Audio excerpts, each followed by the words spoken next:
an added time onto the normal standard pit stop. Standard pit stop has to be 115 seconds for GT3 cars and 150 seconds for GT4 cars. And that allows for a safe driver change. It also allows for refueling and tyres if you need to do it, but critically it's for the safe driver change. You're not allowed to be quicker than that. You can of course be slower, but that costs you time on track. Winner in class has to remain stationary for an additional 20 seconds in their mandatory pit stop. Second gets an extra 15, and third in class in the previous race gets an extra 10 seconds. So you've got to remember that when you're the team manager, timing your pit stop, and you've got to also allow for the car coming in and leaving the pits on the limiter. Well, there is car number 31. Rick Parfitt will start the Team Parker Racing Bentley from third place. Rick really unwell this week, as he was at Snetterton. He suffers from Crohn's disease and has been really unwell all week long. Hope that was it Snetterton or was it Rockingham? He had a really shocking week leading up to it, but hopefully he will be healthy enough to get the car through the first 1 hour stint. All the cars running on the same control tyre supplied by Pirelli for the championship. So no need for the wets today. There are clouds in the sky. They are not rain clouds. They are, well, not quite pink fluffy clouds as the orb would have it, but white fluffy clouds. James Littlejohn, outside front row starter, is with Alex Legui. One team who are very consistent, Macmillan AMR. James, you are front row of the grid. Tell us your strategy then. Well, I think there's two strategies really. If I can try and take the lead on the first lap, then obviously I'll try and maintain that and maybe try and pull a little bit of a gap. But if not, you know, we're not really fighting the championship with the Lambo alongside me. So, you know, if John gets a good start, good first lap, I'll slot in behind him. It's so hard to overtake round Brands Hatch. And yeah, just try and stick with him best I can. And stick with your consistency? Yeah, look, another podium would be great. You know, we've had a string of podiums now at pretty much every round. So, yeah, if we can get another one this weekend, that would be great.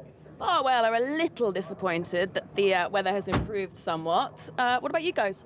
I think, you know, yesterday was the first time Jack and I had driven the car in the wet, so it was a bit of a sort of toe in the water. To be honest, I think the gap would have been bigger between the sort of other AM drivers and us, so if it had been wet, it would have been good for us as well.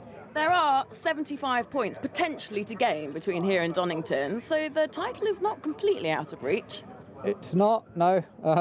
Yeah, I think we'd need kind of the Lambo and the Bentley not to finish, but, you know, full credit to those guys. They've done a great job this year, and yeah, it would be great to go into a three-way title fight at Donington. Yeah. But, well, we can be optimistic, can't we? Indeed, absolutely. Well, the Macmillan AMR number 24 car does need a win if they're realistically hoping to win the championship. And they're still looking for the first win in GT3. They're new to GT3 this season. Last year, the team made its debut in GT4. And as I mentioned a little while ago, GT4 basically cars from the same manufacturers. So you'll have an Aston Martin in GT3 and in GT4. Different specification, though. The GT4 car has to be closer to a road car.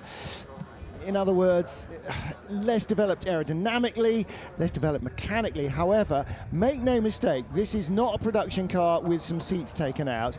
There are hundreds and hundreds of hours in the preparation of the body shell alone. It's got full roll cage for safety, all the safety features you'd expect to find on any racing car.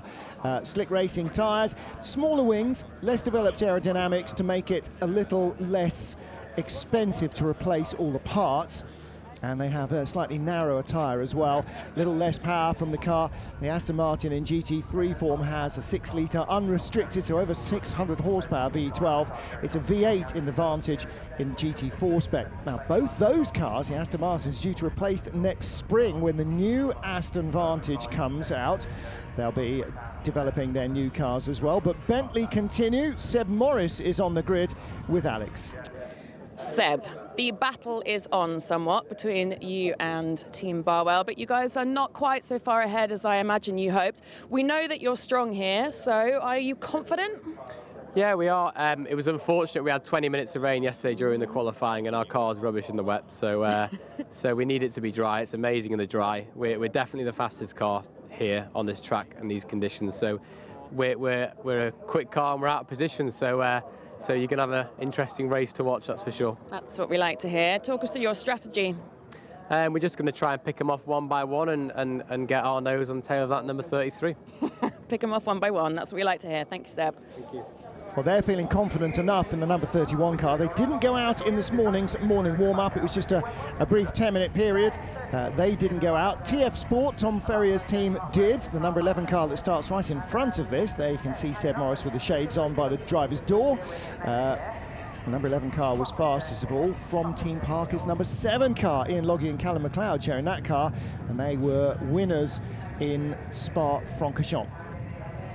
TF Sports, Derek Johnson and Johnny Adam was talking to Tom Ferrier earlier on. He was saying that they've made a change to that car. They found that when they stripped it right down, they'd had a setup issue with it all year. They found that part of the car, which is glued rather than welded together, was coming apart, and so that has been rectified. The car now a much more predictable platform. And Derek Johnson really quite quick this morning, third fastest. Well, let's get down to GT4, hear from pole sitter Matt Nicol-Jones.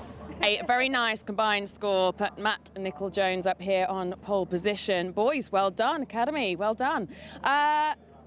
Feeling positive? Very.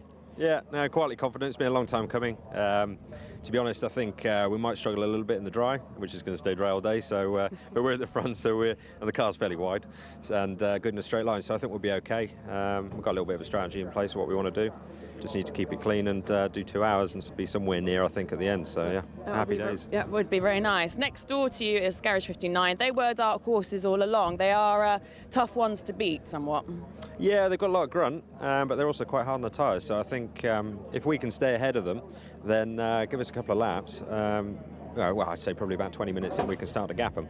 If they get in front, we'll let them go and pull them back later on. So it's not really a problem. So you've got the strategy kind of worked out then? Well, I think the balance performance between these cars is perfect. I think where we're going to have a bit of an issue is with the cars behind us in these conditions, because I think the longevity of their tyres is going to come to fruition later in the race. So I think that's where we might struggle. But as I say, I mean, I'm quietly confident. I know Will do a fantastic job, and it's down to him really that we got pole yesterday, because he was the one that went out in first qualifying and made the call for me to send me out on slicks and have a go. So yeah, really it's on him. Very positive. GT4 really is on the rise, isn't it? GT4 is fantastic. You know, I've been saying this for years. We've been running cars for a long time, and I think with what they're planning to do next year, I think I can only see good things. You know, I think a full grid and GT4s in British is definitely the way to go.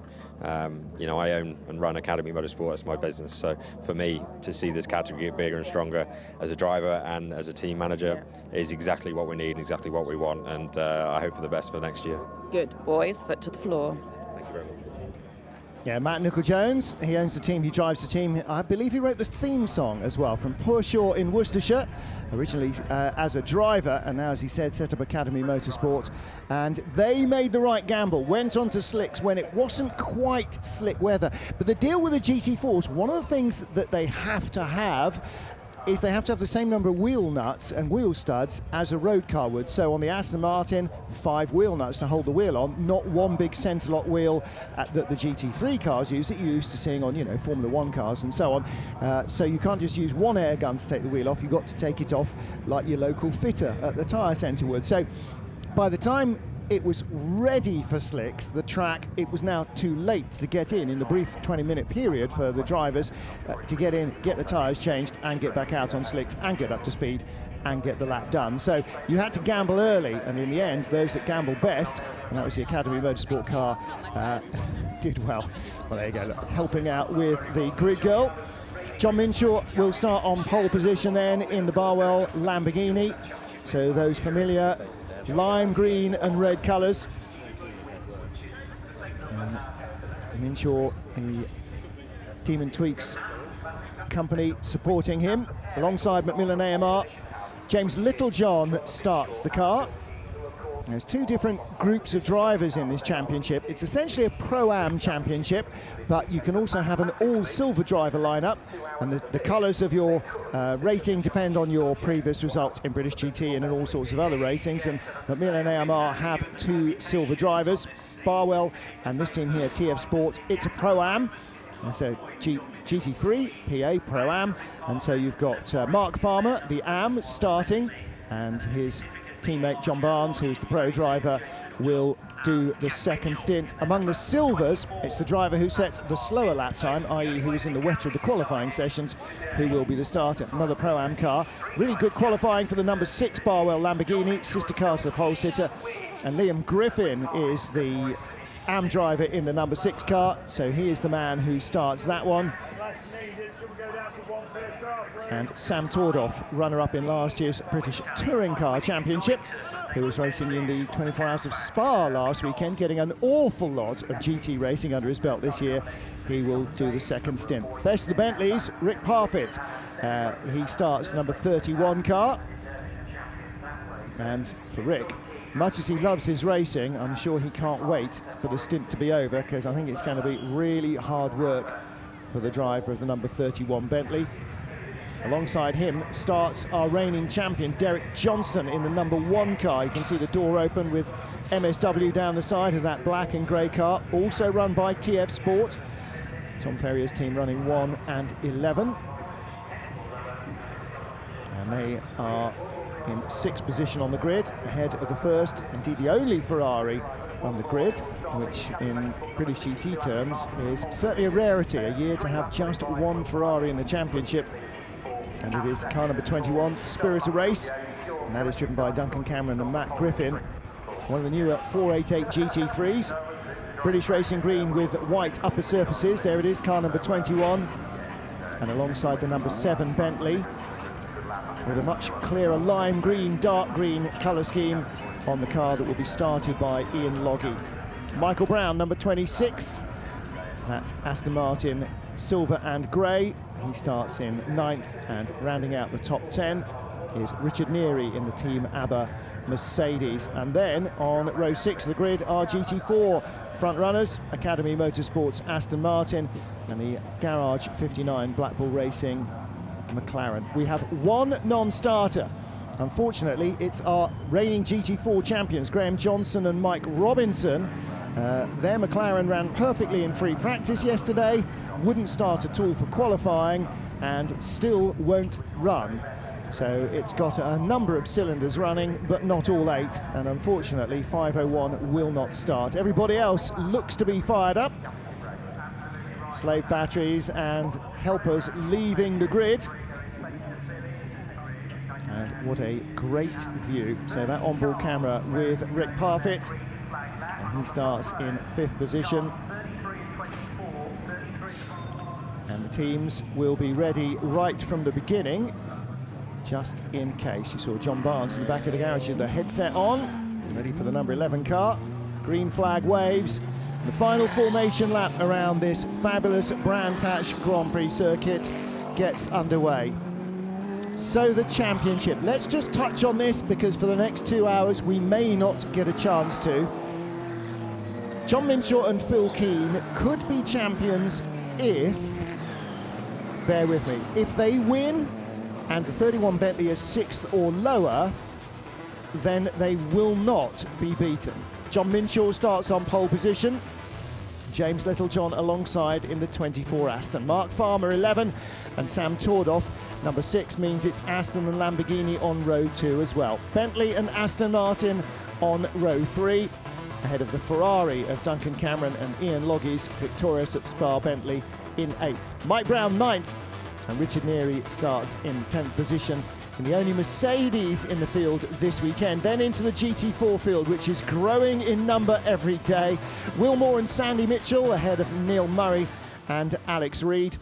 Richard Williams and Joe Osborne ahead of Will Chigurtha, the championship leader in the 55 H8C car some way back, and Adam Ballon. Adam Corr and Benjamin Wallace are 19th and 20th on our bumper grid, ahead of Will Phillips in the 42 Aston, Anna Velasca in the 111 Ginetta. Tim Eakin in the first of the Nissans, ahead of the only Porsche in the entire field, Nick Jones, Marcus Hogarth and Will Goff. Then ahead of Chris Milford and Richard Taffender More McLarens. Graham Johnson 501, unfortunately not starting, so the final car on the grid will be the number 59 Garage 59 entry of Akhil Rabindra. So we have 29 cars on the grid, 2 hours around the Brands Hatch Grand Prix circuit, and the possibility that titles will be decided. Nervous? Yeah. Showing it? Trying not to. Mirror shades help a lot, don't they? Trying to build a little bit of heat into the tyres. Weaving from side to side. Brakes, though, really important. Accelerating and braking hard. Heats the brakes up. That keeps the heat in the wheel rims, and that helps to keep the heat in the tyres. They have been in tyre warmers. You're not allowed tyre warmers on the grid. Somebody smoking heavily there. Was there a spinner, or did somebody just have a big old lock-up in the middle of the field? You do have to be a little careful. Just very occasionally you do see incidents on warm-up laps where somebody's either weaving too excessively and oversteps the level of grip, or weaving too excessively and braking too hard, and somebody behind doesn't spot it and runs into the back of them. So we are getting ready for 2 hours. It's the penultimate race of the British GT Championship, round 9 of the 2017 series, and the championship hangs in the balance. The red and green Lamborghini on pole position, the white Aston Martin alongside. We have 29 cars ready for the rolling start. GT3 separated from GT4, and we are ready to go green here at Brands Hatch. Away we go, and trying to go the long way around the outside. James Littlejohn really wanted to take the lead, but a searing start from John Minshaw. Minshaw with one eye on the title. Littlejohn does not want to be the man that takes the Lamborghini out of the frame. Minshaw still on the inside, 33 with the advantage of track. Round the outside goes the Aston, and it will be wheel to wheel, but down the hill it is the Lamborghini in front. The Aston Martin in second place, and in third place is the blue and white Aston of Mark Farmer. GT4 still being led by the dark grey Aston Martin Century Motorsport car of Will Moore, Academy Motorsport car, Will Moore rather, so they are the GT4 leaders, and there it is, it's hot on the heels of the number 26 Mike Brown Racing GT3 car. This massive GT4 field, as everybody jockeys for position. There's the battle for fourth place. Number 6 Lamborghini in fourth, and that is Liam Griffin. Right behind him you saw Duncan Johnson trying to find, Derek Johnson rather, trying to find a way past. Beg your pardon, Derek Duncan Johnson, that's a long time ago. On board right behind, 31 Bentley, Rick Parfitt Jr. Sweepy through Sheen Curve, headlights are flashing. He's not spending a lot of time doing that, just presses a button which automatically sets off a series of headlight flashes, but the Lamborghini has got the jump on the Aston Martin at the start of the race, and John Minshaw fastest in Sector 1 and Sector 2. And he will come across the line with the better part of a second in front, 3/4 of a second, 0.76 clear of James Littlejohn. Mark Farmer in third, Liam Griffin still in fourth in the Lamborghini, and then the battle behind. Derek Johnston, he gained a place on the grid from Rick Parfitt, but he goes out wide at Druitt. Parfitt on the inside line, retakes the position, so the Bentley 31 is back up to 5th place. Now for everybody else in the race, apart from maybe the top 3 in the championship, they've got their own little battles going on with other rivals for championship points, championship positions at the end of the year. It's better to be 5th in the points rather than 6th, or 4th rather than 5th. But everybody is aware that honestly, it is probably between 31 Bentley and 33 Lamborghini to decide the Drivers' Championship. And so, you have to be really careful in the penultimate race of the year not to involve yourself and ruin the championship. And that's really tough. And that's potentially why James Littlejohn was just a little more cautious than he might have been if this was the opening race of the season on lap 1. When the Lamborghini came up the inside and held the inside line into Druitt, Littlejohn didn't want to be the man that ended somebody's title race. And also, it's only lap 1. You only get points at the end of the 2 hours and not at the beginning. So you've got to be aware of what else is going on. HHC Motorsport car, the white and blue Ginetta on the outside there, getting dropped down the order. Through goes the number 57 car. So 55 started by Stuart Middleton, and losing a place losing 2 places. And this is a battle behind the leaders in the GT4 class. Stuart Middleton was in 15th position, now trying to come up the inside behind the number 43 car. On board with David Pittard, drifts out wide in the 51 car, not 57, in the Lannon Racing car. And it's them and HHC who are battling for the championship lead. The white Toyota, the GT86 car, number 86, right behind them. Let's hope he's not getting involved in this, because these are our championship contenders. 2 front runners in their GT4 Ginettas. Lannon Racing with David Pittard. And right behind, he is right behind the 55 car. And the GT86 started by Richard Williams. And again, he just withdraws himself from the battle there. David Pittard hanging on at the moment. The GT4 leader at the moment is the number 100 McLaren, ahead of the 62 Academy Motorsport Aston Martin. And there is the number 42 Aston in the thick of the battle. Now, where are they in their class? They're about 7th or 8th place. But here is the race lead. And again, the Lamborghini jumped away, but James Littlejohn has closed right in on him. The Lamborghini should, by all that's right, be a little more even-handed on its tyres throughout the length of the racing stint. But the Aston Martins may well have come in quicker, and James Littlejohn looking to make a move, being joined in the booth by former British GT champion James in the Aston Martin, looking to try and find a way by. From your experience here, Jamie Chadwick, where is an Aston Martin going to be stronger around the Brands Hatch Grand Prix circuit? Where's he going to look? Everywhere, or...? He's going to be looking everywhere, isn't he? But Brands is a hard circuit to pass. Ultimately, I think the Lamborghini is very nimble, so he's going to be good on the brakes, hopefully. So hopefully that's what he can look at. He's having a little look now. He's trying to show his nose, trying to put him off, but it's such a hard circuit to pass it. Yeah. Especially in these big cars as well. So, yeah, I think he's going to buy his time, hopefully force him into his mistake, hopefully. Well, he's just set the fastest race lap last time round, 1 minute 26.7. Pole was 3 minutes 12.2, which tells you how much wetter it was in qualifying. I can't imagine it takes 3 minutes to get a GT car around this in almost any weather conditions. Must nearly have been snow. The problem here now for Macmillan AMR, for James Littlejohn, is they want to win a race, but the man in front could win the championship, or if you fire him off, won't, or might not. And that's a really hard balance, isn't it? Yeah, it always is. I think for Littlejohn here, he's obviously not necessarily in the championship battle as much, so he's going to be wanting to win this race as much as anyone. And as a silver-silver pairing as well, they're going to want to get their head down in this stint especially. So when Jack jumps in and you've got Phil Keane up behind you, he's got a bit of a buffer. So yeah, he's going to really want to get ahead as soon as he can and try and get his head down, because he's obviously got a lot more pace than Minshaw there.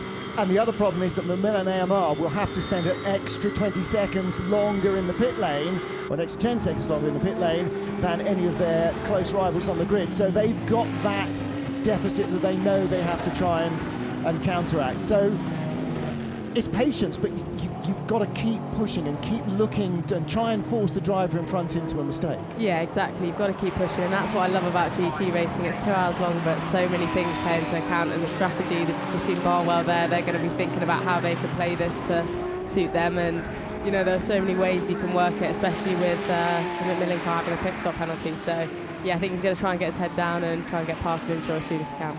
Well, there's the Macmillan AMR team waiting to see how this is going to transpire. Now, they shouldn't be needed for the pit stops until after 60 minutes, because the AM drivers in the Pro-Am category, who are all starting the race, and therefore the slower qualifiers in the silver cars like the Aston Martin, they're the guys that are going to have to do at least 60 minutes. However, these big GT3 cars particularly will only do about 65 minutes on a tank of fuel, so there's going to be a big rush for the pits all in one go. Yeah, exactly. I think it was here last year that we saw TF play a great strategy where they pitted a lot later than everyone else when the pits were clear. So, like I said earlier, there's a lot to do with strategy, and I think if they all pile in the pit lane at once, it's going to get busy and there's a lot of room for error. So, yeah, they've got to work out when the best time to pit whilst trying to get their pro in as quick as possible.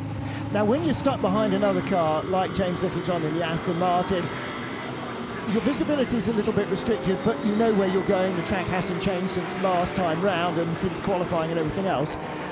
But you start to see that the temperature of everything is rising, the brakes get hotter, the engine gets hotter because you're not getting enough cooling airflow. How soon does that start to sort of play on your mind? Yeah, well, ultimately this is an endurance race, so you want everything to be as calm as possible and all the sort of technicalities of the car to be working as best as possible, and Minshaw's in the best possible position driving out in clear air, but those big rear wings on the back of the cars actually do something, as well as the downforce on the front. So when you're sat right behind someone, it's really not helping the case. So you have to work those front tyres more than you want to. So yeah, Little John's going to hope to get up there as quick as possible. Just saw a mistake by Matt Nicol-Jones. This is a battle for second in the GT4 class. He was hoping to stay in front, and McLaren, he hasn't. You just saw it turning into Sterling's. There's Nicol-Jones in the Academy Motorsport Aston Martin. He's got 3 Ginettas snapping at his heels. Number 43 car right behind him. That's the Century Motorsport car of Neil Murray. And then the 2 real championship front runners, HHC and Lannon Racing, the blue and white and the red and white cars. And you know, you've been in this situation yourself in the GT4 class. These cars are not as developed as the GT3s. You're sort of driving them on the door handles every inch of the way, though. Yeah, exactly. And this class has grown from strength to strength even from when I was in it. But yeah, as you can see, sort of the rear rings and all the downforce is much smaller. It's much more like a road car, so it makes the racing much closer. So you can see these guys all battling together. They're able to stay up each other's gearboxes and fight for positions, which is great. But you see the 2 championship leaders with HHC and Lannon getting close. Maybe they want to try and sort of bridge a gap to get back into the championship contention. Well, no real changes in our lead group in the first half dozen laps, and still in 5th position, Rick Parfitt, and he will be trying to hold on in front of the chasing pack. Riding on board the Lannon racing car of David Pittard, up into Hawthorne Bend. Now, among British racing circuits, obviously not often you get a chance to race on the Brands Hatch Grand Prix circuit. So does it come as a big thrill the first time you come out here, or every time you come here? Massively. Every time any driver comes here. I think it's one of the circuits I think Britain has to be, if you see on Neil Murray just go for a mile. I think he's held that together. I think Niall Murray has some of the best car control I've ever seen. We saw that in qualifying yesterday, so he held that well together, but I think he's really trying to get a move on Matt Nicol-Jones there. Well, he went off the same place that Nicol-Jones went off a lap earlier, and that means that the Lannon car and the HHC car trying to go around the outside. HHC Motorsports number 55 car, that white and blue car of Stuart Middleton, he's got a good run going. And the Lannon racing car right up the gearbox of Niall Murray, but couldn't get through. But on the inside line now, he picks up 2 places just by being in the right place at the right time. Look, it's 4-5 wide, and trying to get stuck in behind is Will Phillips. I know, is it Will Phillips? Yes, it is, in the 42 Aston Martin. So that's a fantastic battle for second place. All of that, though, is helping the GT4 leading McLaren to sort of clear off in the distance. Yeah, exactly. All this battling is holding them back a bit, but that was a great move there by David Pittard to see where the gaps were and obviously make 2 places in 1. So yeah, great move by him, and I think he'll look to push on now. Yeah, I'm not sure if he actually got through in the end, because there was another sort out going up at Druids. Here are our race leaders. John Minshaw in the red and green number 33 Lamborghini ahead of James Littlejohn. I think Mark Farmer's starting to close in a little bit on the pair of them as well. So yeah, maybe see a 3-way battle for the lead come up soon. And already starting to go through the tail enders in the GT4 class. I think Chris Milford might have had an issue in that RCIB insurance racing car, because his Ginetta a long way down at the tail of the field. And in fact, they've also already lapped Richard Taffender in one of the Nissans, so they've gone by him. John Minshaw as the leader in that situation. I mean, Jamie, from a GT4 driver's perspective, you've got your own battle going on. You know, we've seen them 3 or 4 wide across the track, knocking the door handles off each other, and then there's these other quick cars arriving. How do you deal with that? This is going to get tough now. We've just seen the leaders pass through the leaders of GT4, and it's going to get close. It's when, you know, you have to have your wits about you. It's hopefully when John may be able to use it to get a bit more of a gap from James Littlejohn there. So yeah, it's one of those things, it's like swings and roundabouts. Sometimes you gain out of the GT4 traffic, sometimes you lose out of it. So you've just got to be patient. Sometimes you've got to wait till the straight and lose a bit in the corners. Oh, here comes down the inside, big lock-up, little lock-up from Rick Parfitt, dives to the inside of Liam Griffin, goes through for 4th place, and that was because they got, Griffin in Lamborghini got stuck behind that number 59, McLaren coming out onto the straight, couldn't get the acceleration he needed. Exactly, but it's great for Rick there to seize the opportunity, sort of see sense with the GT4 car and use that as an opportunity for him to get through. And and a change for the lead as well. John Minshaw held up, and James Littlejohn in the number 24 Aston Martin has squeezed through. And that was another McLaren number 14 car of Will Goff. That's just what James Littlejohn needed there, just to get the move done. He struggled without the GT4 traffic, and now he's hopefully going to get his head down and get away. And see, the disadvantage is you're the leader, you get there first, you're the one that has to knock on the door every time. The advantage as the leader is you can look further in front and hopefully see the gaps, so it can work in your favour. Often it doesn't, and we just saw that John Minshaw did get held up, just as we saw with the other Barwell car. And off goes the Nissan, hangs onto that one, and that's part of the danger in trying to be too gentlemanly in the GT4 field, isn't it? You've got to stay on the racing line or you're in danger of crashing. Exactly, yeah, 100%. The trick is we've just seen another move now. Is that Liam Griffin going down the inside of Mark Farmer? Liam Griffin going by Mark Farmer, and that was for 4th place.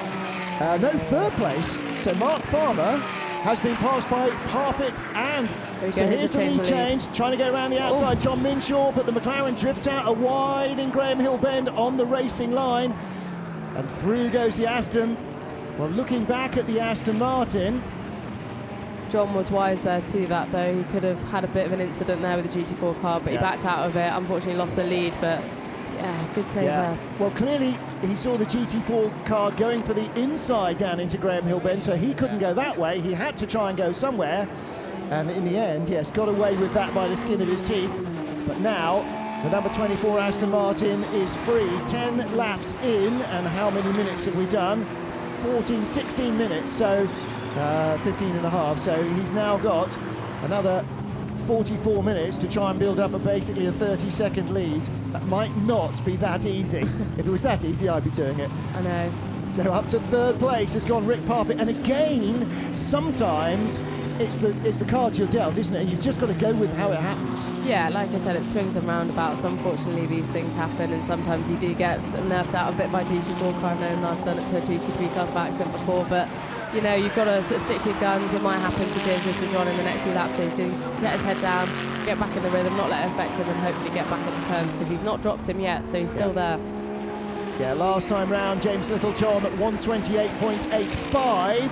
John Minshaw 128.83, so losing nothing at all, gained a couple of hundredths of a second, but the vital thing is that gap's not building, it's still just a second. Rick Parfitt in 3rd place. That's a really strong start to the race. The cards have fallen well for them, and don't forget, this 31 Bentley is the closest challenger in terms of championship points to the 33 Lamborghini.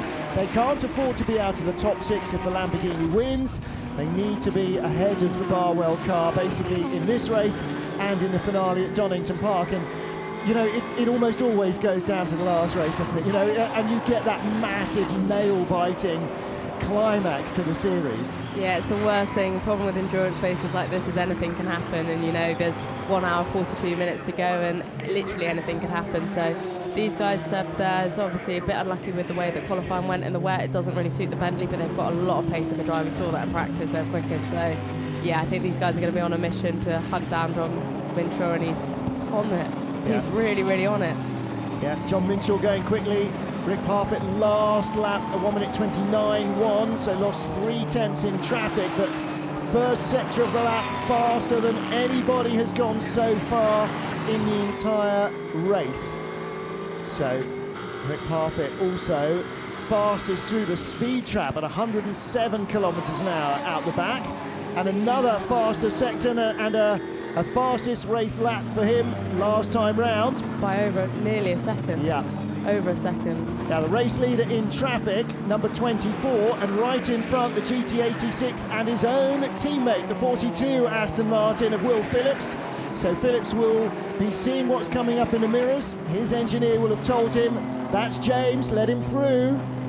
And And so now the Lamborghini has to try and find a way by as well. What won't happen is that the GT4 car won't be acting as a blocker because they've got their own race to run, and you don't get in the way of other drivers. That's just not the way it's played here.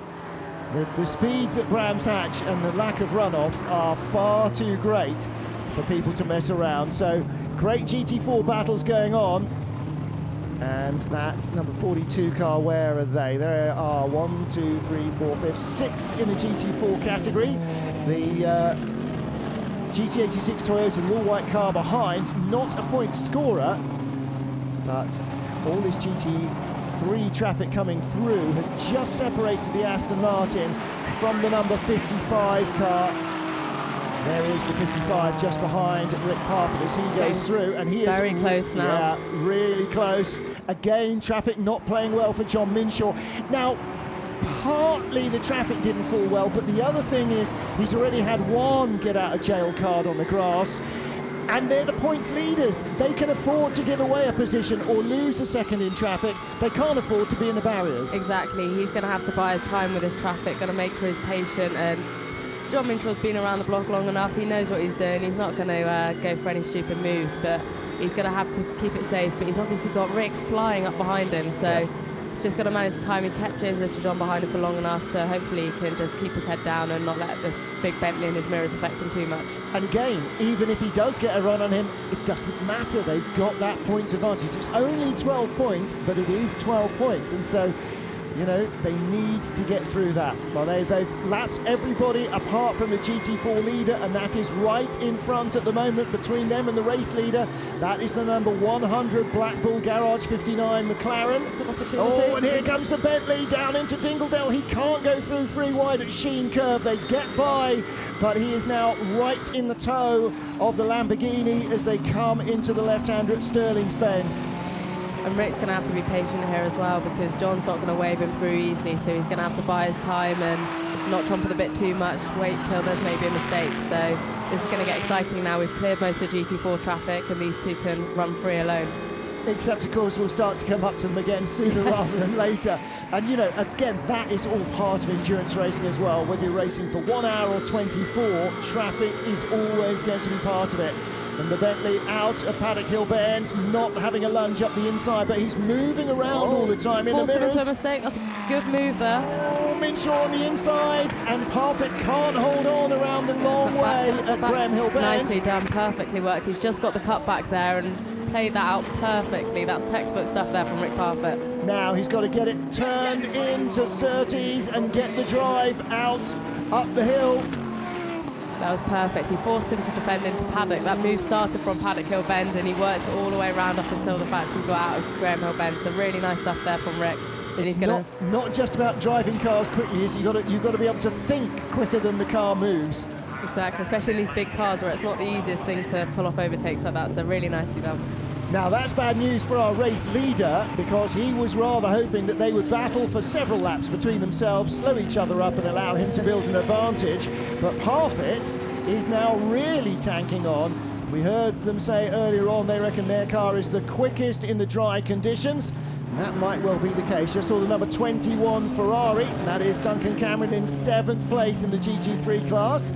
Passing the number 43 Ginetta, that's in 5th place now, because they have, in fact, they've just moved up in front of the 86 Toyota, but they are now in 5th because the number 42 Aston Martin has moved up as well. So 100 still leading, that's the McLaren, just gone out a shot at the bottom there.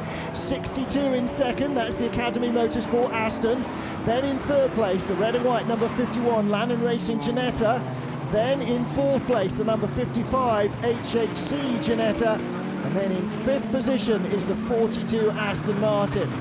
And trying to work his way through all of this is Duncan Cameron in that green and white Ferrari 488 GT3. So he's got the speed, the grip, and he squirts his way through. But that allows David Pittard in the red and white car to close right onto the back bumper of Will Moore.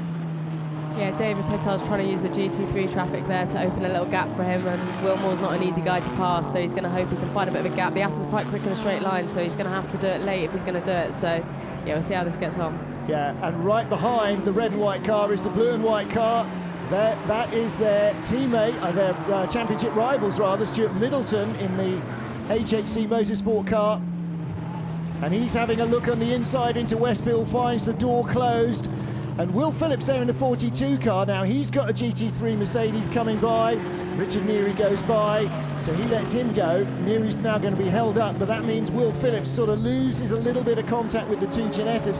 When you've got guys that are going door handle to door handle in front, you're always looking for it to go wrong and for you to come by both of them, right? Exactly, yeah, and that's what Will Phillips will be doing. He's going to see these guys battling, and he's just seen a move and opportunity on the 55 car now, so he's just brought his time and I think perfectly planned it to seize an opportunity when it comes about. Now here comes the second placed Aston. The Mercedes goes through Richard Neary. Third place Ginetta safely through, but the battle for fourth in GT4 is right there at Paddock Hill Bend. Will Phillips not quite close enough to the blue and white Ginetta. Got a little jammer car behind him, the 86 Toyota in front of the number 43 Century Motorsport car with the black and orange highlights of Niall Murray. Another fantastic battle. Next year's championship, they're talking about having standalone GT4 races, and from your experience of mixed class racing at somewhere like Alton Park, that might not be a bad thing. Just seeing Wilmore go off there slightly. I don't know how he actually did that, but he's run round, he's got no... Okay, commentator's rule of thumb, it's got all four wheels attached. It's therefore an electronics issue, because normally nothing else breaks on these cars. I was having this conversation actually with Will and Matt Nicol-Jones earlier, and I'm afraid up there. That is a mechanical retirement, because... It might not be electronics, he's got his lights on, so... Yeah, I'm not sure what that is. It doesn't look like it's gearbox related or anything like that, but what is this in here? Oh, it's gone already, yeah. I can't quite hear what that is, but yeah, potentially drive shaft, could be anything really, so... Could be. Not hearing a lot of revs from the engine, so it might just be that they've lost a crank sensor or something and the engine's just gone into get you home mode and just turned onto idle. That's a shame, but credit to Wilmore for getting out the way quite nicely there. Didn't get involved in anything he shouldn't have been, so yeah, credit to get out of the way, but that's unfortunate for them. It is, isn't it? Imagine that halfway through Surtees and the engine dies. You're going, no, not here. Yeah, out of all the places, it's probably one of the worst, or one of the further away places to get it back to the pits. Well, he's cycling through, trying to restart the car. You can see the lights going on and off, but I'm not sure what his dashboard is telling him. These cars have sophisticated dash that you can sort of interrogate the electronics with. Might not be coming up with more answers than questions, I'm afraid. James Littlejohn, Rick Parfitt. This is our race lead battle. And Parfitt has closed the gap down to 1.3 seconds. And that is the end of the road for Will Moore. I'm afraid team owner Matt Nicol-Jones won't get a drive. And so that's very disappointing. It's their best qualifying result of the season so far, unfortunately followed by retirement within half an hour of the start.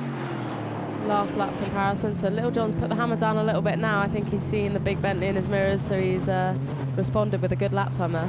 Yeah, that is the fastest race lap of the last 10 minutes, 1:26.9. Fastest race lap of all, also to James Littlejohn, 1:26.7. Just interested seeing the Toyota GT86 out. That's an interesting car. It's not been out that much. I don't know if it's in the GTC class or the GT... Well, it's in the Invitational class, unfortunately, but great to see Richard Williams and Stefan Hodgetts back out. Both great pairings, so it'd be good to see them hopefully battle up there. Yeah, interesting project. It's not a Toyota works developed car. They developed it themselves, and so as a result, sort of learning as they go along. Safety car is out, and that'll be to recover the Academy Motorsport car. Do not pass when the safety car boards are out, Ian Loggy. Glad you spotted that. Well, somebody had to, because he didn't. See, it's racing drivers' thing. They seem to be the last people to spot these things. Well, it comes up on the timing screen. If the team aren't on the radio, then that's their fault as well. And everybody now will slow right down, and that means, unfortunately, for Macmillan AMR, their lead, what little they've been able to build up, is now down to 0.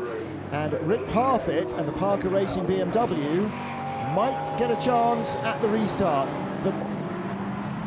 Bad news for them, though, is that everybody else will close up on them as well, including John Minshaw's Lamborghini. We're hearing from Academy that it sounds like a drive shaft or a gearbox. So as I said earlier, it'll be guaranteed electronics, because on modern cars, almost nothing mechanical ever breaks. No, especially Aston. I remember when I was racing in it, I don't think we ever really had a mechanical issue. So, yeah, it's normally made of steel. But modern cars, I mean, road cars, race cars, doesn't it?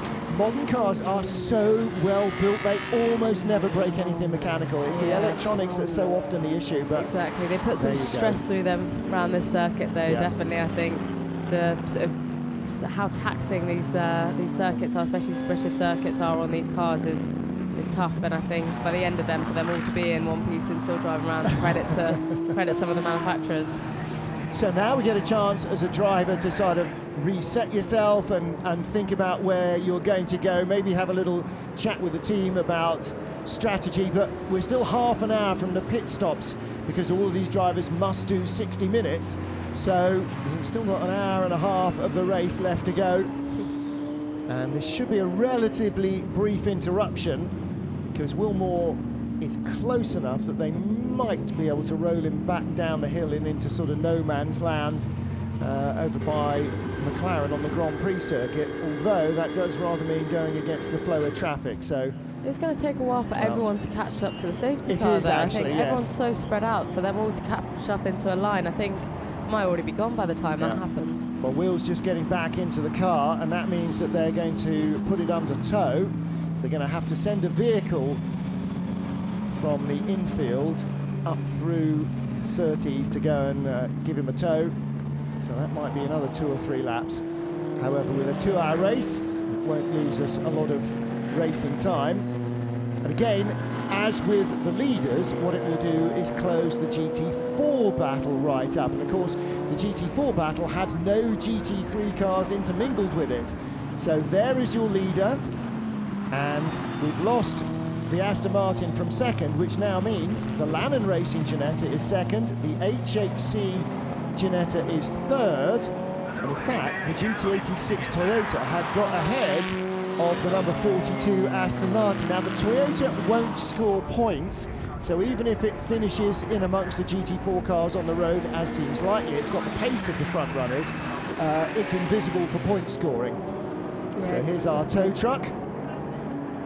Yeah, this is the worst possible situation for the guys with pit stop penalties. And I was talking to Joe Osborne last night, who was openly saying that he felt silvers are really getting hurt this year. So the silver pairings, where it's potentially 2 young drivers, it's what I was in when I raced in it.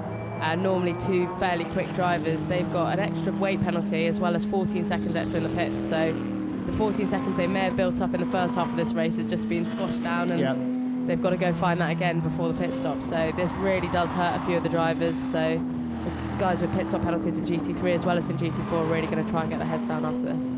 So the guys with pit stop penalties lose now. What they need is a safety car in the second part of the race to hopefully build that back up. Let's get down to the Lamborghini garage and hear from John Minshaw's teammate Phil Keane. Well, I was hoping for a slightly more positive chat, but you're looking a little bit unhappy about the situation.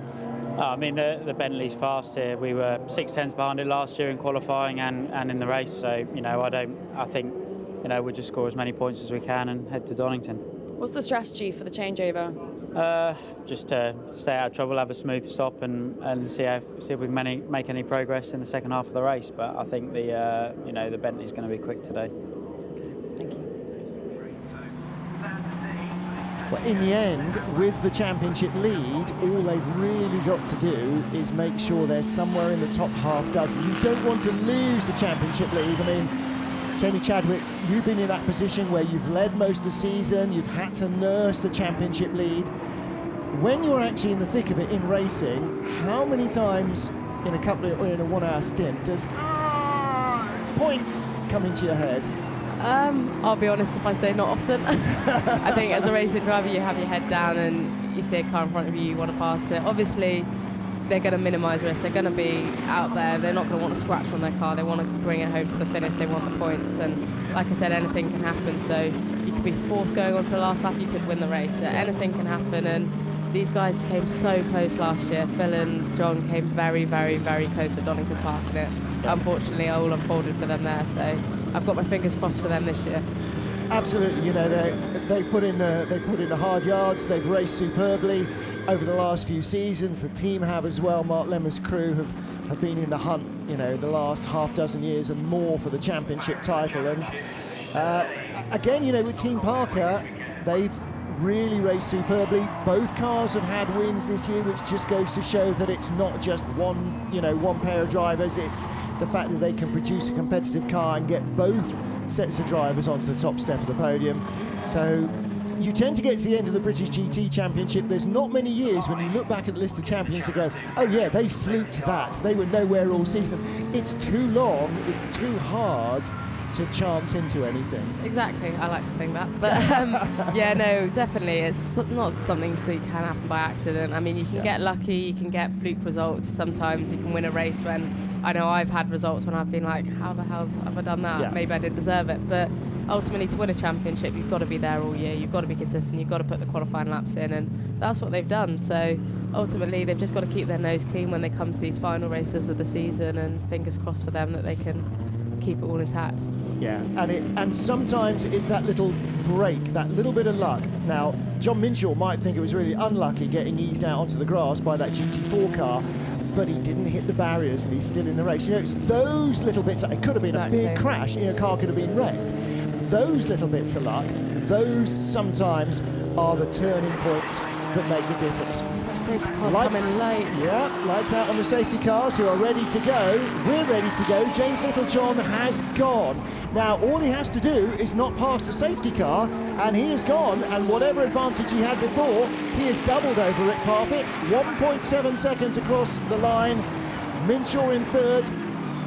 And Matt Griffin in the fourth, Liam Griffin in fourth rather, and up the inside of his teammate. Oh, John Minshaw was wise to that, just gave him enough room in case he got it wrong, but yeah, ultimately these guys are teammates, so... Exactly right. Now, there's only one rule in motor racing: do not hit your teammate. and of everybody else we talked about who's going to play a little cautious with the championship contenders, if Liam Griffin had tagged his teammate John Minshaw into a spin, he would need to keep driving out of the circuit gates until he ran out of fuel and then hide in a hedgerow somewhere. I'll vouch for that. Yeah, that would not have gone down well. But yeah, I'd love to say that was a great start from James Littlejohn, but I think he just caught everyone napping. I don't think anyone knew that safety. I didn't even know really that safety car was about to come in until I saw it on the screen. So yeah, obviously went out quite late, and yeah, he managed to get the run on Rick, which was great. So he's got his head down. He just needs to put in some good sectors whilst the tyres are probably a bit colder, and hopefully try and get better of them. Well, the Lamborghinis in third and fourth, number 33 car, number 6 car, and then you've got Mark Farmer in the number 11 Aston Martin.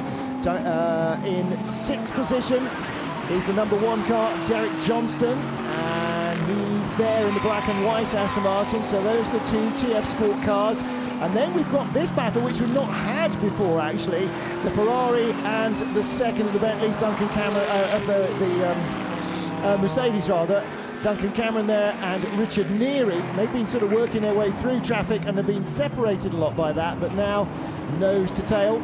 Car number 7 and number 42 under investigation for a safety car infringement. Number 7, we saw Ian Loggy as Richard Neary goes very wide at Druids. Saw Ian Loggy passing a GT4 car. So we saw that was done, and team manager at car number 7 has been asked to report to race control to see if maybe Ian Loggy has come up with a new page in the driver's book of excuses for that one. I think you've thrown him under the bus there. I don't think anyone noticed that until you spotted it. Yeah, right, because it was on live television and nobody ever sees those. It is difficult, especially with a GT4 car when you're a lot quicker, so I would be surprised to not see him get a penalty for that, but it's a shame. It's unfortunate, but it is up to the drivers to obey the flag rules because they're there to keep everybody safe, not just the marshals. So Loggy gets through traffic. Battle behind in the GT4 class. Now, is that for position? David Patterson making a nice little move there. Goes by Adam Ballon. No, in fact, the 63 car is a lap down, so it's not. That's not a battle for position. That 63 car we saw at the tail of the field earlier on. So, in fact, he's a lap down on that group. Now, here's our lead battle across the line. Was 1.7 at the restart, down to 1.1 seconds. Rick Parfitt took 0.2 of a second out on that lap as well. Yeah, so he is closing. really got the better of him in the first and second sector. As we see Richard Neary have a little look, has just avoided making contact there. I think Don't know how. that's as close as you want to get to expensive cars ever. But the Mercedes has still got the dive planes on that left front corner. I don't know how he's done that. There's obviously a cutout under the back arch of the Ferrari into which those dive planes fitted, because that had contact written all over it. oh, he's done well to avoid him there, so that was a great job by both of them actually. So I think Richard Neary's obviously got a bit of pace on him, and he's going to want to make a move. You've seen how close he's got already, so going to have to buy his time maybe. Well, that Ferrari so unlucky not to be the race winner in Rockingham when a bizarre situation with safety cars saw them demoted a lap effectively. No fault of the officials, just a slight anomaly in the way the rules are written, but they had the pace on everybody in the race. See a drive-through penalty for car number 7, so yeah, we're right to call that as being a penalty. So I'm afraid so. Didn't see what happened with number 42. We'll find out about that. But there is our lead battle in GT4, and that has hurt the McLaren, hasn't it? We heard earlier on the grid from Matt Nicol-Jones saying that they thought the McLaren would start to eat into its tyre life quite early on in the first stint of the race, and so it appears, having run away from everybody and hidden, now the safety car's back the field up. It can't escape the Ginettas.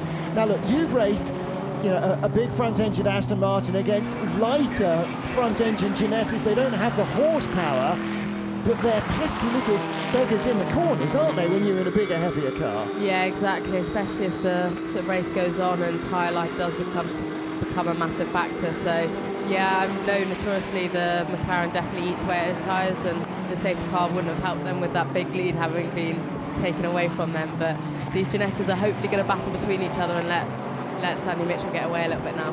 Well, I think that is exactly what's going to happen, and actually the two of them need to do less of this and more of getting by the leader. And sometimes that's hard when you're a driver, because as you say, you always want to be in front of the car in front of you, no matter what position you are in whatever class.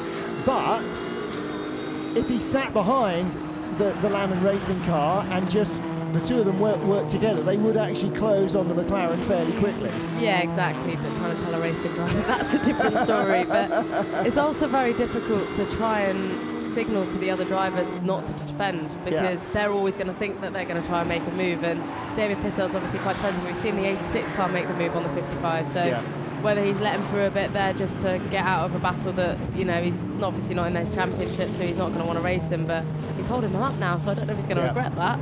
Well, I think so. I think the Toyota is a little bit like the McLaren maybe. It's got more speed in the straight than the V6 engine Ginetta and less speed in the corners. And that's a problem, because if they get by you under horsepower, and you know this from being in the Aston, where with that advantage you get by under power, and then the car that's got more cornering speed can't use it. Yeah, it is difficult, and I think this is the year that the box probably been one of the best I've ever seen, but also the most varied. So the McLaren, especially as we saw at Rockingham, gets so much straight line speed, and it's way and gone down the straight, but in the corners the Ginetta is all over it. So it makes racing very, very difficult, because, you know, you've ultimately got to make a move under braking, and if you're nowhere near, that move's going to be coming from a long way back. So. Yes. Or the car in front has got to use its tyres up more. If you have more speed, you tend to have more weight and more aerodynamic grip, and you tend to use the tyres up a little bit. BOP is racing driver talk for balance of performance. Essentially, we've got apples, oranges, bananas, pears, strawberries, raspberries, and melons here. And they're all within a few tenths of a second of a lap of each other, because the organisers balance power and weight and road holding and all sorts of other elements to try and make every car as equal as possible in terms of an overall performance over the season. And a classic example, SRO, the group that run this British GT Championship, last week we were at the Spa 24 Hours, are going over an even wider variety of cars than this, all in GT3 spec. 36 cars covered by 1 second in qualifying. Talking about this last night. 36 cars. Now, for anybody who puts their head over the parapet now and says, balance of performance, I don't see why we need it. That's why we need it. 100%, and everyone, well, normally everyone can complain about balance of performance, and normally it's complaining about not being in your favour. But yes, exactly. Everybody has gripes, but you do have weekends where one car is strong on one circuit and another car is strong on another, and that's what you want. You want variety. Battle again between the Lamborghinis. John Minshaw in third, looking back at his teammate Liam Griffin. And Griffin's getting a bit punchy here, so he's looking for a way by again. And the Bentley closing once more on the race leader. Ahead of this battle, James Littlejohn still leading in the number 24 Aston Martin, but the fastest lap of the race now for Rick Parfitt in the Bentley that chases 126.59. Littlejohn responds though with the purple sector too, so this is going to heat up with the final sort of 10 or so minutes before the pit window opens. Yeah, but the lead gap is going to be a second and a half, not the 20 seconds that number 24 Aston needs, so they will desperately be praying for a safety car in the second part of the race. Great lap by James Littlejohn to go purple in nearly all three sectors, so yeah, great lap by him and responding perfectly to Rick's attacks. Now, of course, they're getting quicker as the race progresses because there's less fuel on board. They're most of the way through an hour's worth of fuel. They've only got 16, 18 minutes worth of fuel left compared to what they had in terms of weight on board the car at the beginning, and that helps. You don't notice it in your road car, but in a race car that weighs significantly less and where every hundredth of a second is important, you notice it a lot more. But it also shows that their tyres are still in good nick because they're still getting fastest laps out of them. Yeah, it's a bit like when you get in your road car and you've got all your mates in the car and trying to go up a hill and you're wondering why you've not got as much power. It's a bit like that, but ultimately in a race car everything works better when it's lighter. So this is, for the F1 fans, this is like hammer time. So 10 minutes to go, you're sort of putting everything back into it. You've not got to manage the tyres, they're coming off. You've not got to manage the fuel, that's going back in. So yeah, it's hammer time now. Get your head down. And of course, if you ruin the brakes, doesn't matter because you're not driving in the second half. Your teammate can deal with that. Exactly. Jamie smiles because she's definitely never been in that situation. And you know, one of the things, in all seriousness, you know, is it's not about you, it's about both of you. You can't win on your own. I mean, of all the team sports, you know, endurance racing is a team motor racing sport. You've got to hand over a car that's capable of doing at least what you've done with it. So you try and make sure you're not destroying it under you. Yeah, 100%. And that's completely what's great about this racing, is the fact that it is a team sport between you, your co-driver, and you and your team. But that's what's, I think, really interesting with this championship, especially as we see the Lamborghinis go a bit defensive there, is the good sort of solid pairings are the ones that have been together for a long period of time. So Jack Mitchell and James Littlejohn are one of the few that have only sort of just come together, but John Minshaw and Phil Keane have been together for many years, as of the likes of Johnny Adam and Derek Johnson. This is their first year, or second year, sorry, they won the championship together last year, but ultimately they have time to develop a relationship.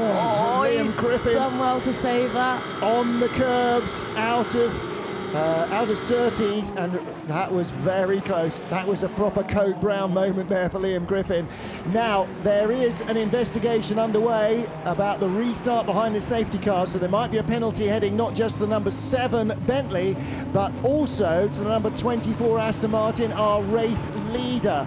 James Littlejohn went away like a scalded cat, but did he pass the safety car before it got into the pit lane? It didn't look like it, but maybe the stewards will have a different view. However, either way, that number 24 car, Toyota's pulled over on the start-finish straight. Yellow flags are out. Looks like a potential drive shaft failure, similar to maybe the Aston. He stopped there, but he's obviously still got electric. So the lights going on and off. Right. So he's got it refired. Quick power recycling his way again. So yeah, maybe it was just something electronic. I'm not too sure. So we see. He had a little look shallow into the corner, and that didn't work well for him, did it?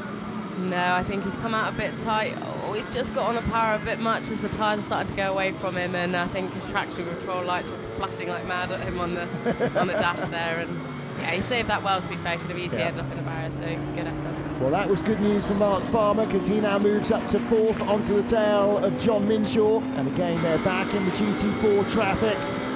That was all queued up behind them at the restart. So another dozen minutes and more before any of these drivers will be heading into the pit lane. Just to reiterate, they've got to complete at least 60 minutes, the AM drivers. The silver driver could come in earlier, although I suppose the starting driver in the all-silver pairings, like the race leaders, will still be considered, quote, the AM and have to do 60 minutes. There's John Barnes, he'll take over number 11 from Mark Farmer. Yeah, just see John there drinking some sort of electrolyte drinks. So I think one thing people don't realise is how hot these cars get and how actually physical they are. So, you know, these guys are coming to the end of their stint, they'll really be feeling it. They'll be losing a lot of weight in sweat as gross as it is, and yeah, they'll be counted down the laps till they can get in and get some water on board. Now, safety car restart, not a potential problem for number 24, the race leader, a potential problem for number 33, the team manager of car 33, being told to report to race control. There is a rule that you have to remain within a certain distance of the safety car, and the cars have to remain within a certain distance of each other, so you're not allowed to back up the guys behind you if you're the leader of the queue. And John Minshaw might be awarded a penalty for being too far behind James Littlejohn even before the safety car pulled in and Littlejohn went on his way. So another potential wrinkle in the championship. Right now, what he's got to try and make sure is he doesn't trip over the GT4 car in front of him, the Garage 59 McLaren, and he doesn't get tagged by the number 11 Aston Martin behind him. Exactly, yeah. I think it was difficult. Obviously, watching that safety car, I called it as being a last-minute light switch off. So whether he just caught napping, you never intentionally leave a big gap to the guy in front. You'll never do that. I think we've seen it maybe a couple of times in single-seaters, but definitely not in this championship. So well, we knew that the lights were going off, and by the time it gets to TV, it's normally a week-old story. So hopefully the teams will have been told by race control as well. However, Lamborghini going around the long way here in traffic, and Mark Farmer trying to sneak up the inside. No further action to be taken for the number 33 Lamborghini, so there will be no penalty to be served there, which is good news. Oh, he's nerfing that Nissan out. I think Mark Farmer's really got the trunk between his teeth. He's he has, isn't he? Flying through this traffic, trying to get onto terms with John Minshaw here. And the other thing, of course, is he's still got Liam Griffin's Lamborghini behind. Oh, he's going to make a move now. Oh, nicely done. You know, we talked a little bit earlier when James Littlejohn wasn't being really aggressive on lap one, not just because it was lap one, but also because it was John Minshaw. Mark Farmer using the other side of that, going, he's not going to defend this at all costs, so I'm going to go down the inside, make sure I've got the grip. He's going to have to leave the door open. Exactly, there's a lot of psychology behind it, and John Minshaw's in a really difficult position at the moment, actually, because you drive best and you are at your best when you're going forwards and you're not thinking about anything else, but as soon as you start to sort of worry a little bit about someone being aggressive behind you, suddenly you've dropped 3 places before you know it. So he's in a tough position now. He's just got to sort of manage it until the end of his stint, and hopefully Phil can make up a little bit of lost ground. But yeah, that was a great move by Mark, though. He's got a few hospitality guests here that I met earlier, so I think he's putting on a nice show for them. And he's doing a great job. I'm sure they're jumping up and down. Mark Farmer up to 3rd place. John Barnes getting ready. A whole bunch of former British GT drivers in the field this year. A couple missing. Yeah, I know. Yeah, never mind. No, but great job by John, actually, in qualifying to out-qualify Johnny Adam for probably the first time, I think. So whether Johnny had a problem with his car, I'm not too sure, but yeah, terrific job to get that car up there and do a great lap for them. Well, what John Minshaw, I think, probably hoped when Liam Griffin in that blue Lamborghini was behind him was that he would kind of act a bit like a tail gunner and defend John Minshaw from all comers. Didn't happen that way. He sort of attacked him rather than anything else. In our Pro-Am GT4 category, those are our lead group, but we've got silver drivers mixed in with the Pro-Ams, so there is the lead battle. That is now 4 cars long, and the race leader is coming up towards it. The number 100 McLaren is your race leader, the 51 Ginetta second. Up to 3rd place now is the number 42 Aston Martin, whose teammate has just gone by. 42 and 24, do you see what they did there? Through goes the number 24 Aston Martin, and that's a nice break in traffic for James Littlejohn. 1.75 seconds ahead of Rick Parfitt at the line. Headlight flashes ablaze on the Bentley. The 42 Aston stays out of the way.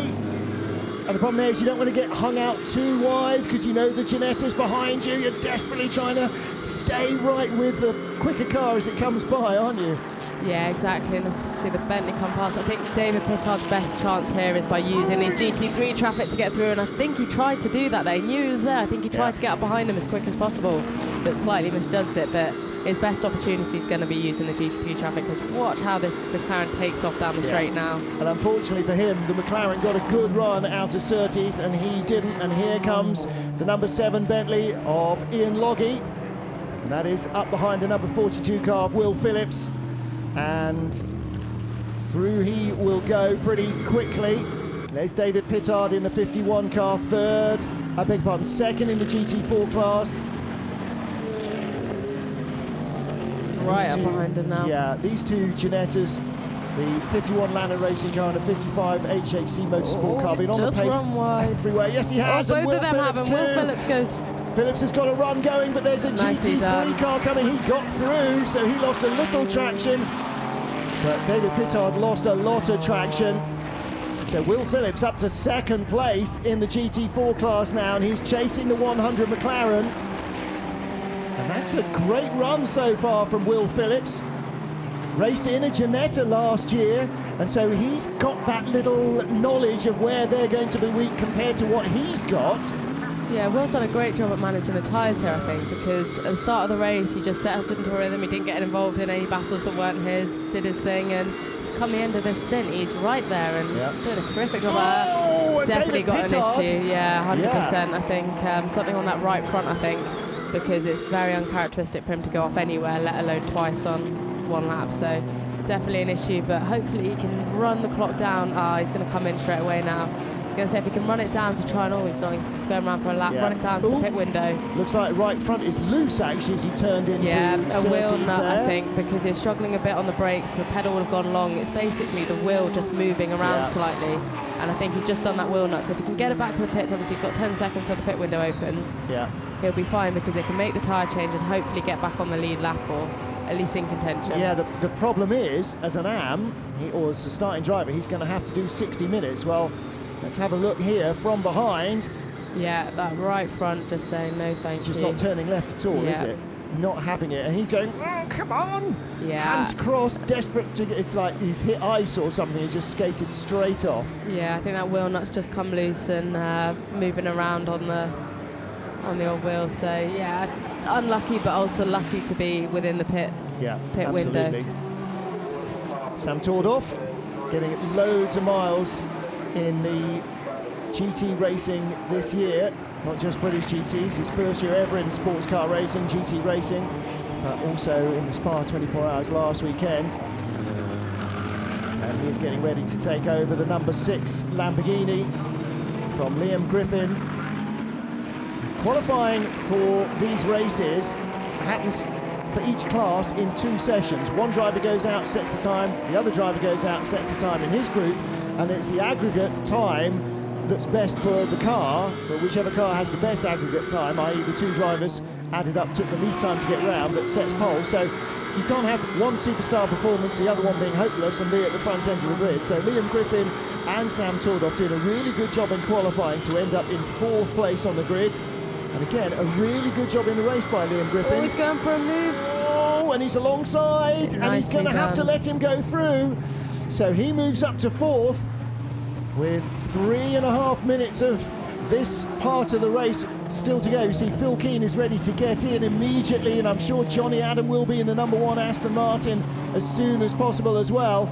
But the Barwell Lamborghini number 33, John Minshaw having to really be cautious and mind his P's and Q's. I think I've called this slightly wrong. I think there's obviously still another 3 minutes until the pit window opens. So, yeah, unlucky for the Lanning car. I was saying that they're in a good position, but unfortunately that's really unfortunate for them if they're going to have to make an early pit stop. Well, they haven't come into the pits yet. That might just be because he hasn't got round here yet. And I think we've just had a change for the lead. I've just seen a Bentley go by an Aston Martin on the back straight. No, in that case, maybe not. So Yes, it is, because it wasn't that Aston Martin. We have just had a change for the lead. I think Rick Parfitt has just gone by James Littlejohn. Exactly where, yes, he is. There he is. Rick Parfitt has gone by into the leader race, and Littlejohn is slowing in the number 24 Aston. He's got an issue as well. Saw the lights just go out temporarily there, whether that was something to do with another electrical he failure. may well be Control-Alt-deleting his way through the system. Now he's back up to speed, but the Bentley went blasting straight. Oh, no, that's not sounding healthy. It's going blah, blah. Heartbreak potentially for the team. He can't make the driver change now. If he has to come into the pits to fix the car, well, the race, any chance of the race will be gone for them anyway. Electrics are dying, aren't they, on this car? And he's going to have to roll it into the pit lane. Such a shame. That car's run obviously by ProDrive out at the factory, really. So for them to suffer mechanical is very rare. So massive. Now 51 is in, up on the jacks, and no work being done to the Lannon racing car, and that will massively change the championship. And in is the number 24 Aston Martin. Well, James Littlejohn is out, and they are going to fuel, and Will Phillips, as you saw, beg your pardon. Oh no. Oh, Lannon Racing, I think, are out of this race, and they're going to need a miracle at Donington Park to win the championship. They're only 2.5 points behind Will Tregurtha and Stuart Middleton, but those guys still have a chance of winning the race. So Jack Mitchell there, with the St George's Cross on the top of his helmet, ready to take over. Richard Denter, the team principal at Macmillan AMR, with David Macmillan in the back of the garage. James Littlejohn's got his helmet off, so I'm not sure quite what the mechanical issue is. Maybe we'll get a word from them with Alex Legui, but it is the Bentley that leads. Derek Johnson now ahead of John Minshaw as well, so he's obviously made a move whilst we're caught up in all that drama. So 51 goes into the garage, 24 does as well. Part of the reason cars always go into the garage is because you're only allowed to have 2 people working on the car in the pit lane, and that's a real safety issue. But the bonnet goes up, as you say. The guys running this Macmillan AMR machine are from ProDrive that built the cars. So if there's anything they can do, you're in the right hands.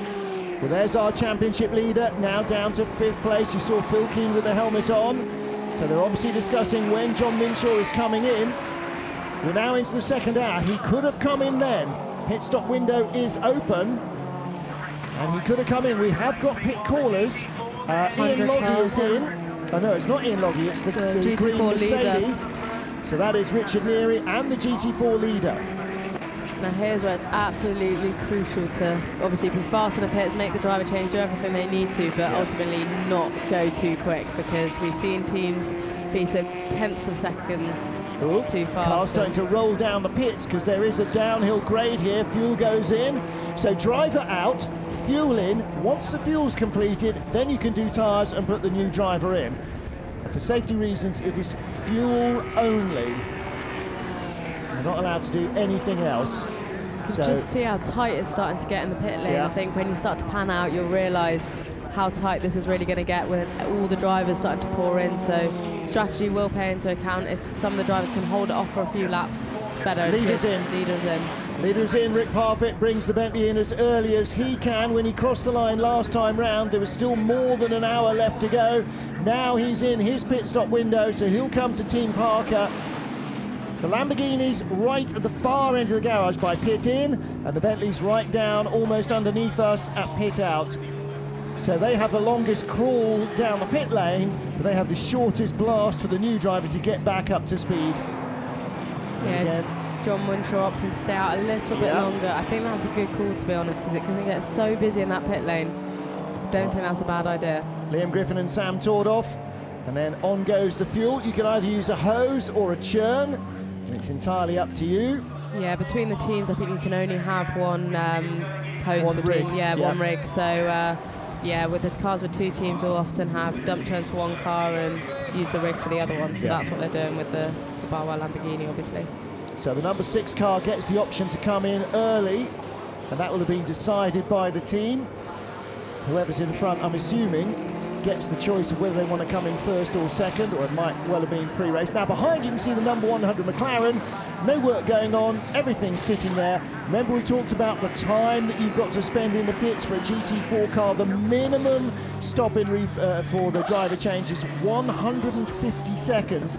So that's to allow for safe driver changes. And then of course you can do your fueling and your tyres within that period as well. Make sure the driver who's in has got everything safely buckled up, because this isn't like a road car. This is an extremely violent environment. If you're in the passenger seat here, when he hits the gas out of the pit speed limiter, you would be absolutely certain you were going straight off at the first corner and he was going to kill you. Have a bit of whiplash, I think. Yeah, definitely. And that's before they even get on the brakes. In comes John Minshaw. So the leader is in, and he's got nobody coming in behind him, so he can stop a little short of his teammate, make sure that there's no dramas, even if the number 6 car can't leave on time. So they're using the dump turn, again, opening the vent in the top to allow air in, and that allows... Oh, there is Rick Parfitt. He looks absolutely cream cracker, doesn't he? Well, he's done a great job in that car. Really, really great stint. Yeah, I think that just shows how physical it is, Yeah. and especially on a warm day like today. They have aircon, but it doesn't always do what you want it to do. So, yeah, it's going to get very warm in there. He's going to lost a lot of weight in just, well, sweat, unfortunately. So, yeah, he's going to be glad to have got out of that car and handed over to Seb. Yep, so Seb Morris is back out of the wheel. Derek Johnston, our reigning champion, is leading the race. Jason Minshaw in the pits. Ian Logie in 3rd place. So now we did see... Did we see a penalty applied to the number 7 car? Yeah, we did get a drive-through, well, they must have had to take it within 3 haven't laps. seen it so far, although it is showing that... Yeah, it is showing that they've done a pit stop. However, he's now up to 2nd place. In comes the number 1 car, so the new race leader comes in. Oh, that's a little bit of a mistake there. Example of where the pit stops can get a bit messy. And I think 43 and 59, having a bit of an after you Claude moment. Yeah, it's comes number 1. Derek Johnson's going to hand over to Johnny Adam. Yeah. So their driver change gets underway. 33 is on its way. So we'll remind ourselves that before this all started, 24 led and then slowed and is in the garage. And that handed the lead to the number 31 Bentley, which would have taken it anyway because 24 had a long pit stop to serve. So when this all shuffles out, number 31 Bentley should be back in front. Look again at the 2 blue cars. We've got number 6 and number 11 nose to tail as they were before. John Barnes in the number 11 car. Driver 1 apparently in the number 6 car. Well, that should now be driver 2. So it was Liam Griffin, is now Sam Tordoff. At least it had better be, otherwise something has gone very squirrely in their car. But on our timing screen it's shown as driver 1, so clearly something hasn't happened. Either he's plugged his radio in and it hasn't changed the transmitter signal, or he hasn't got his radio plugged in. Either way, got a battle royal on his hands. Don't forget these guys were 3rd before the pit stops, 3rd and 4th place battle. So this could well be settling up for a 2nd place. It's going to be a podium battle. Normally there's a little thing on your dash or steering wheel or wherever the different cars have it called driver ID, and that basically switches the transponder to let them know which driver's in the car, and obviously there might be a little bit of an issue with that. A few of them on the timing screen, so I reckon there's a good chance it's the timing screens that are at fault rather than the drivers, because it becomes such a routine when you come out of the pits, you do your bounce, you do your driver ID, you call the line. So yeah, these things often drivers rarely forget. So. Spoken like a driver. I want you to go to timing and scoring and tell them that. Well, those guys were in the opposite position, weren't they? 11 had just gone by the number 6 car. They've come back out in front of number 1 and in front of number 33. I think this should be the battle for 2nd. And that number 11 TF Sport Aston spent 5.5 seconds longer in the pit lane than the number 6 Lamborghini, but neither had a pit stop success penalty for a podium in the last race, so there was no particular reason for that. It was just a slightly slower pit stop. Number 1 TF Sport Aston right behind them, and this should be, this is the battle for 2nd, I think. Number 31 Seb Morris Bentley is still in front. I don't think Griffin and Tordoff are. That's So those are the pit times. So that's from the moment they go in the pit limiter beam to the moment they come out. 1 minute and 56 seconds is the fastest. And so number 1 car, number 33, the 31 Bentley losing a bit of time. But we now have 1, 2, where's the 3rd car? There it is, 3 and 4, the Lamborghini. That is your battle for the podium. The race leader though, Seb Morris, is out of shot and away and gone. And again, that underlines what a great stint it was from Rick Parfitt from 5th place, came into the pits in the lead, and even if the number 24 Aston hadn't had a problem, he still would have been within a couple of seconds of the leader. So a really strong opening effort from Rick Parfitt. 26 seconds as advantage, that is unbelievable. Wow. That amount of time is... Yeah. How he's found that, I'm not too sure, but I think obviously with James John dropping out maybe helps the lead battle a little bit for them, but this battle for seconds where it's going to be at all 4 of these guys, pro drivers, and Phil Keane and Johnny Adam at the back of that pack are 2 of the best drivers in the championship in my opinion, so this is going to really start to heat up and I'm looking forward to it. And Ricky Christodoulou in 6th position in the Mercedes might have a word or 2 to say about that as well. He's only 6 seconds behind this group, and the longer the battle goes on for second, the more chance he has of closing in on that car that he's taken over from Richard Neary. We're not going to see it in the same shot yet, but then we've got 50-odd minutes of racing still to go. And if we were to encounter a second safety car, then that would bring him right into play. Now the Aston Martin Lamborghini, the championship leaders, the red and green number 33 car in 5th place. And looks like Matt Griffin's the man on the move though, setting purple sectors, lighting up our timing screen. So obviously a bit away from this lead battle, but he might close into it and make a 6 or so car battle for the 2nd place. Well, the Lannon Racing car, I'm afraid, Alex Reid not going to get a chance to drive that, it would seem. David Pittard brought it in with that right front corner problem, and they are still looking at trying to do something with it. HHC staying out a long way in their Ginetta, and so this might be to try and give them a bit of clear track. When there are lots of cars in the pit lane, Jamie, it means there are fewer cars on the track, so fewer people holding you up, more chance for you to go quickly on your own. Yeah, exactly, and in an ideal world you want to be one of the first ones to come in, you want to hang it out a bit longer, but you need someone like Stuart Middleton who's a quick pair of hands to be able to put in the laps when he needs to, and Stuart and Will are a great pairing, actually just come out of Ginetta Juniors and proving how quick these young kids are. I say young kids because they feel really young in comparison to me. When I came into the championship I was young, but now I'm old in comparison to them, so So when you're 21? I've got a couple of years yet. Yes, exactly, so really ancient, you know, almost retiring. Yeah, basically. Yes. Maybe. Exactly. Be an AM driver soon. So when you 2 won the championship, you were the youngest combined age ever to win, weren't you? And I think if Tregurtha and Middleton win, they would beat that record. We're the youngest combined, and then I was the youngest solo driver out of the pairing. But absolutely, yeah, I think drivers are getting younger and younger, and like policemen. Ask your father. So yes, young drivers getting very, very quickly diverted out of single-seaters into sports car racing, because there is a living to be made, whereas single-seater racing tends to be a big hole into which you can pour any amount of money. And number 100 McLaren still leading from the Aston Martin number 42 car in 2nd place, and that's where they were when they came in. The McLaren was leading, and the 42 Aston Martin, then in the hands of Will Phillips, now in the hands of Jan Jonk, was in 2nd place. So from 11th in GT4 to be in 2nd place after the pit stop. It's going to be interesting to see where the 55... Oh no. Bonnet off, on, off. Is it coming off, or are they trying to put it back on? It is coming off.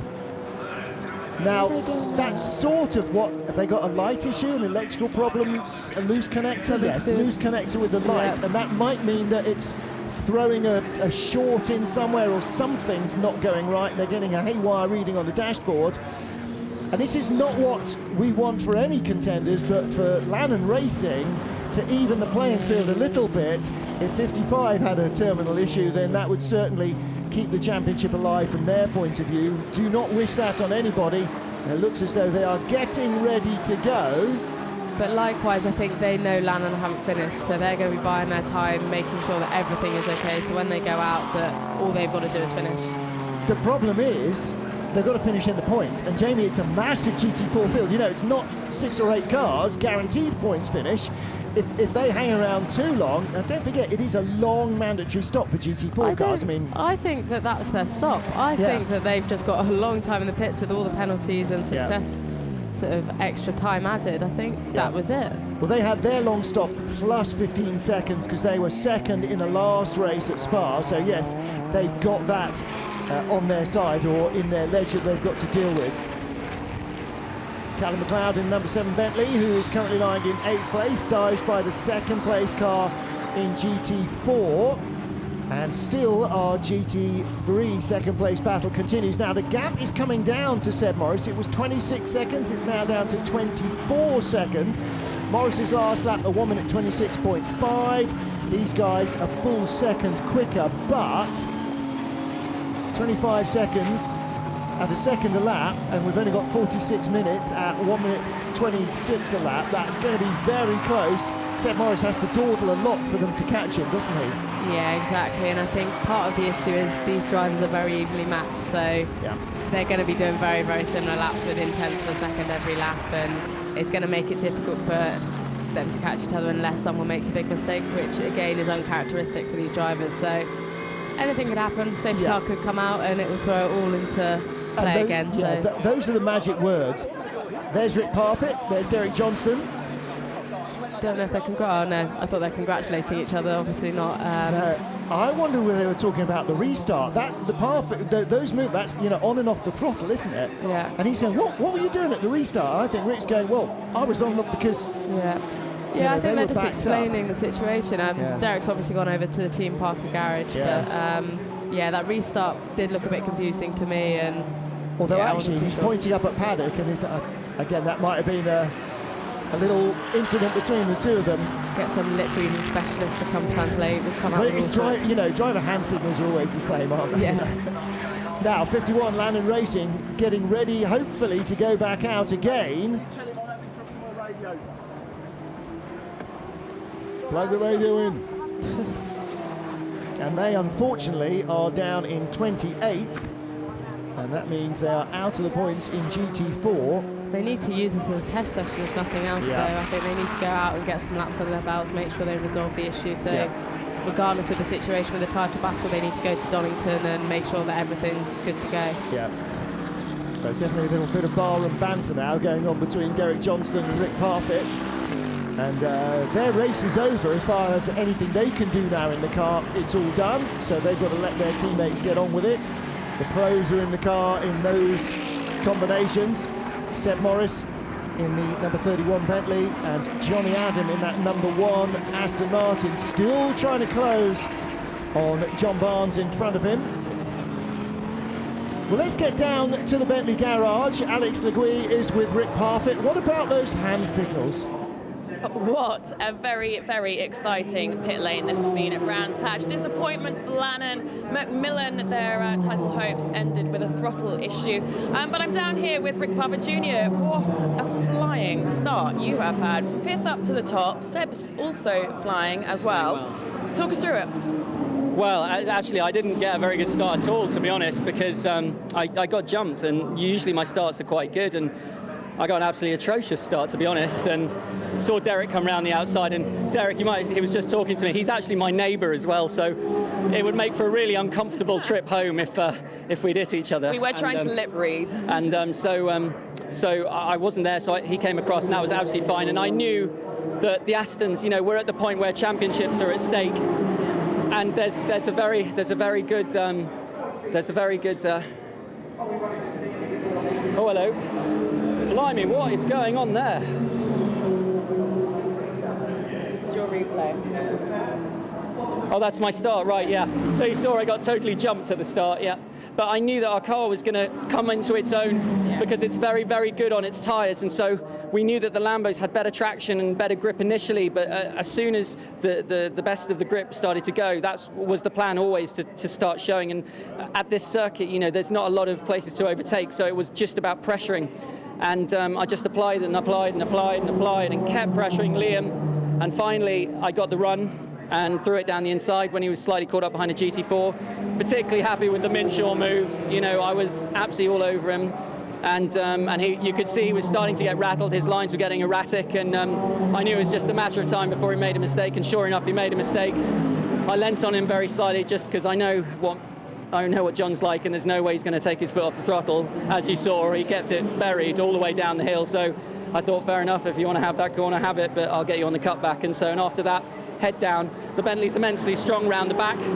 So I just settled down and was pacing the Aston that was going really quickly, to be fair. And I couldn't really pull him in massively. We were kind of static, but I knew that we were pulling away, and I also knew that they had a pit stop penalty still to be applied from Spa, so the aim was to build the gap. I couldn't have imagined that we'd have managed to pull something like that. I'm immensely happy. It's all down to my wife, actually, who stood here. She took me around on a golf buggy last night and showed me the lines, so I learned so much, and I was much quicker as a result. So thanks, Rach. It's a fantastic job. I think you should be in the seat rather than me.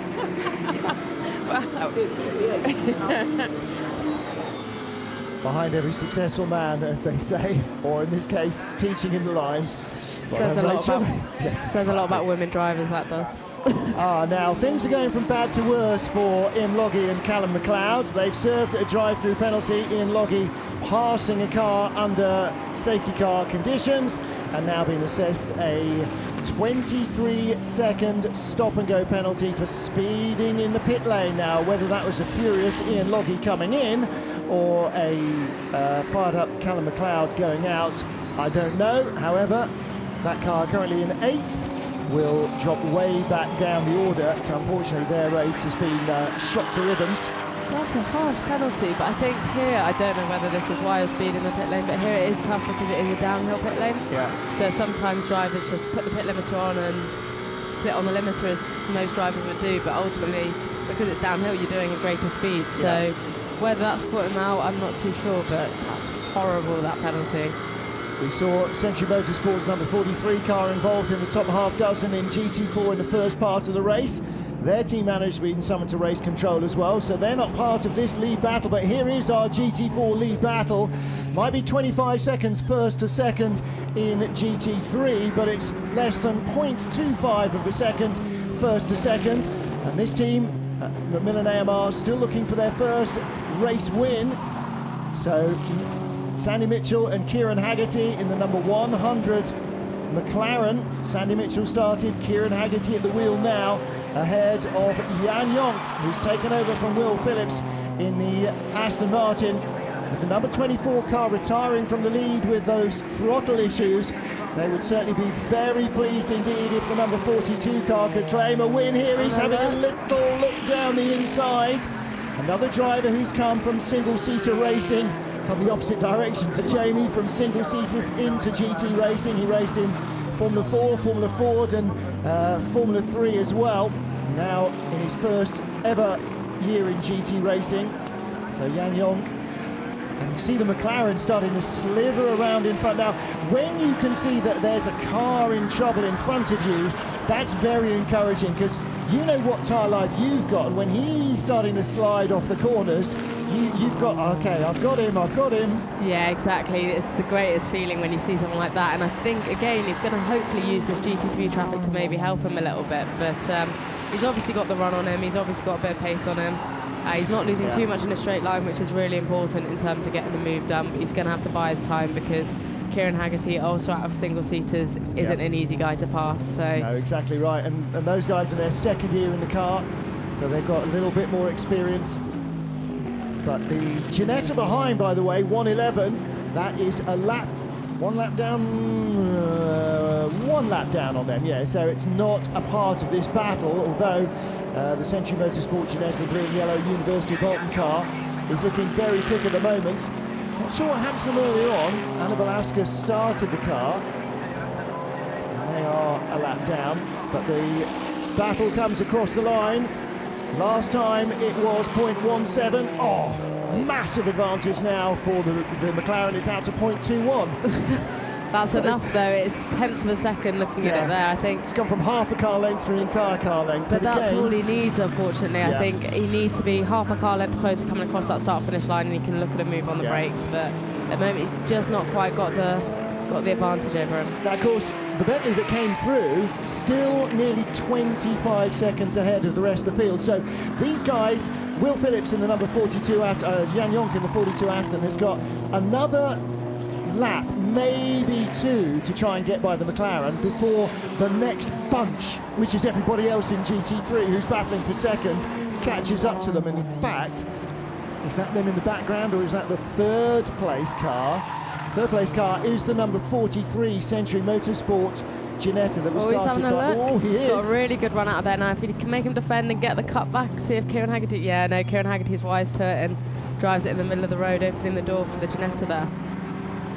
Well, word from Macmillan AMR, the number 24 throttle stuck wide open, and then when he fired it up again, wouldn't stay open at all. So Scary a stuff. really scary moment.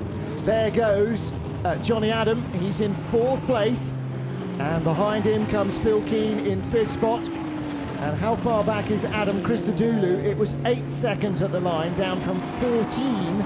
So as these cars meet traffic again, they'll be slower and Christodoulou will be quicker, but then of course he'll lose time in this traffic as well. Just saw the number 1 car, Johnny Adam, going through. John Barnes, number 11 Aston Martin, has got a little clear of this group. And the number 26 Aston, first race out this season for them. They're in 9th position. Thank you very much indeed to Jamie Chadwick for joining us. She's got to go and rejoin the team, get ready for her race this afternoon. So always fantastic to see her and have the inside view of a British GT champion. And here again in this GT4 battle. And I'm absolutely certain that Macmillan will have told Jan Jonk, don't worry about the car behind. He's not a challenger in your battle. Just don't let him get to you. Will Phillips, you saw there, watching with interest.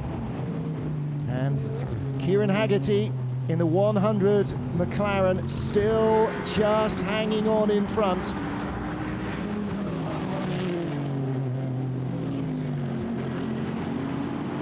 Jan Jonk looking for a way by here. Left, right and centre. And for Macmillan AMR, if they could revenge the number 24 with the number 42, that would be a fantastic day for them. Great opportunity for the newcomers to the team, Will Phillips and Jan Jonk, to really have a massive day in GT4. Again, Jan Jonk staying out of the way of Cameron McLeod in the number 7 Bentley, and he will shoot up the inside of the 100 McLaren. Traffic hasn't worked too well for the Aston, but now the gap is back down to a car length. In third place, now in GT3, in GT4 still is the number 43, and can't see that in the same shot. Jakob Mathiasen has taken over from Niall Murray in that Century Motorsport Ginetta. And they are 12 seconds behind the lead battle. Now through comes our second place car in the race, number 6 Lamborghini of Sam Tordoff. And car number 43 from third, a pit stop infringement, so a 20-second stop and go will take them out of the GT4 battle, because they won't just lose 20 seconds. That was for an unsafe release. We saw that number 43 car being released into the path of the Garage 59, number 59 McLaren, the sister car of the Garage 59 100 entry. And so it's not just the 20 seconds, it's driving through the pit lane as well. And through comes Phil Keane chasing Johnny Adam. 1:11 10 seconds and 43 20 seconds, so those are stop and go penalties. So number 111, has it yet to serve a penalty? Yes, it has. That's just been applied. Too many mechanics working on the car. You're allowed 2 people working on the car at any one time. So that car that's sitting right behind our lead battle in GT4 will no longer be sitting right behind our lead battle in GT4. When you're handed a penalty, you have 3 laps in which to serve it, and the answer always is to come in as early as possible. So there's the lead battle. GT4, number 100, Kieran Haggerty ahead of number 42, Jan Jonk. And it is at the moment a 2-horse race. And these guys are a long way clear. As I said, 12.5 seconds clear of the number 43 car, which in turn was 3.3 seconds ahead of the next car down the road, which was the number 56. So penalties coming in thick and fast.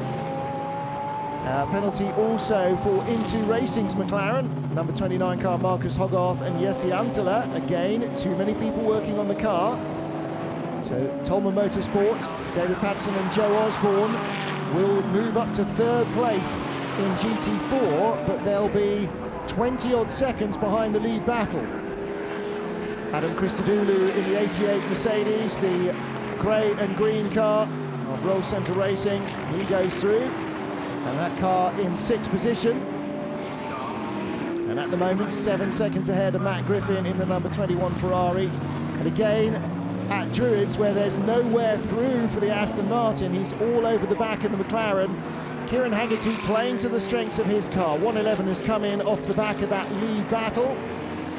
Oh, and again, Jan Jonk looking for a way through into Surtees. He goes out wide, forces the McLaren to defend. Now he needs to tuck in tight in the Aston. McLaren can't get on the power quite as early. McLaren has got a bit of a straight line advantage, but Jan Jonk with a little bit of an overlap through on the inside. Comes the number 26 Aston Martin, but Jan Jonk has got the drive he needs. Can he take the lead into Hawthorne Bend? He cannot. The McLaren hangs on the inside. Oh, big smile from Will Phillips, his teammate in the Macmillan AMR garage. Battle on. This is great racing at the head of the GT4 field. Well, Jan Jonk drove that really sensibly, really worked on that. It didn't quite work out for him, but he's got to try again. Oh, Matt Griffin trying to come through. Now he's driving the number 21 Ferrari. Suddenly found the bit of road he was hoping to use, full of at the max Aston Martin. Matt Griffin has the fastest race lap, a 1:25.4. At the moment, 1:26.1, quicker than anybody else in the race. Even the race leader's only doing 26.3s. Matt Griffin in 7th place. Half an hour of the 2-hour race left, penultimate round of the British GT Championship. Time to revisit what might happen in the title race. Well, unless the number 31 Bentley retires, we will not crown a champion today. So what will happen instead is that the GT3 lead battle will close up a little, because our points leaders are down in 5th place and our closest challengers are in 2nd. However, we will get, it would seem, if nothing else changes, a 2-horse race at Donington Park for GT3, the overall title, because the number 24 Aston Martin, the 3rd car that was still mathematically in the hunt, has retired from the race. There is the race leader. So Seb Morris taking over the number 31 Bentley after a great stint by Rick Parfitt. If he's had many better in British GT, either in GT4 or GT3, I'm struggling to remember them, particularly when he's felt quite so ropey in the week leading up to the race, courtesy of his Crohn's disease. The 31 Bentley leading by 25.8 seconds. They're maintaining their pace, staying in front of everybody. Seb Morris taking no chances in traffic, no touches with the slower cars, no penalties in the pit lane. Stay on the racetrack, that's where the points are earned. There's the car that's in 2nd, Sam Tordoff in the number 6 Barwell Lamborghini. Closing in on Callum McLeod. That car has now had its mandatory pit stop, served a drive-through and a stop and go for speeding in the pit lane. And it is down in 8th place, 2 laps off the lead. In fact, it is barely It's 2 laps in front of our GT4 leaders. 3rd place, John Barnes in the number 11 car. 4th place, Johnny Adam, just a second behind 2 top-line drivers in Aston Martins battling for the podium. 5th is Phil Keane. Let's take a look at what Phil Keane's doing. Last lap, 1:27.1. The guys in front of him, 1:27.0 and 27.2. As we get back to our lead battle in GT4, and Kieran Haggerty 17 hundredths of a second ahead of the 42 Aston Martin last time round. 2 of the young chargers in this massive championship, 2 of many young drivers who have decided that racing GT cars is a better long-term bet. And I have to say, you couldn't possibly argue with them on that. It's tense times for the teammates. This is where you sort of almost want to go off to the back of the garage, really, isn't it? Kieran Haggerty, just 20 years old. Sandy Mitchell, 17. As Jamie Chadwick was saying, she and Ross Gunn currently have the honour of being the youngest ever driving combination to win a British GT title. They won the GT4 crown a couple of years ago.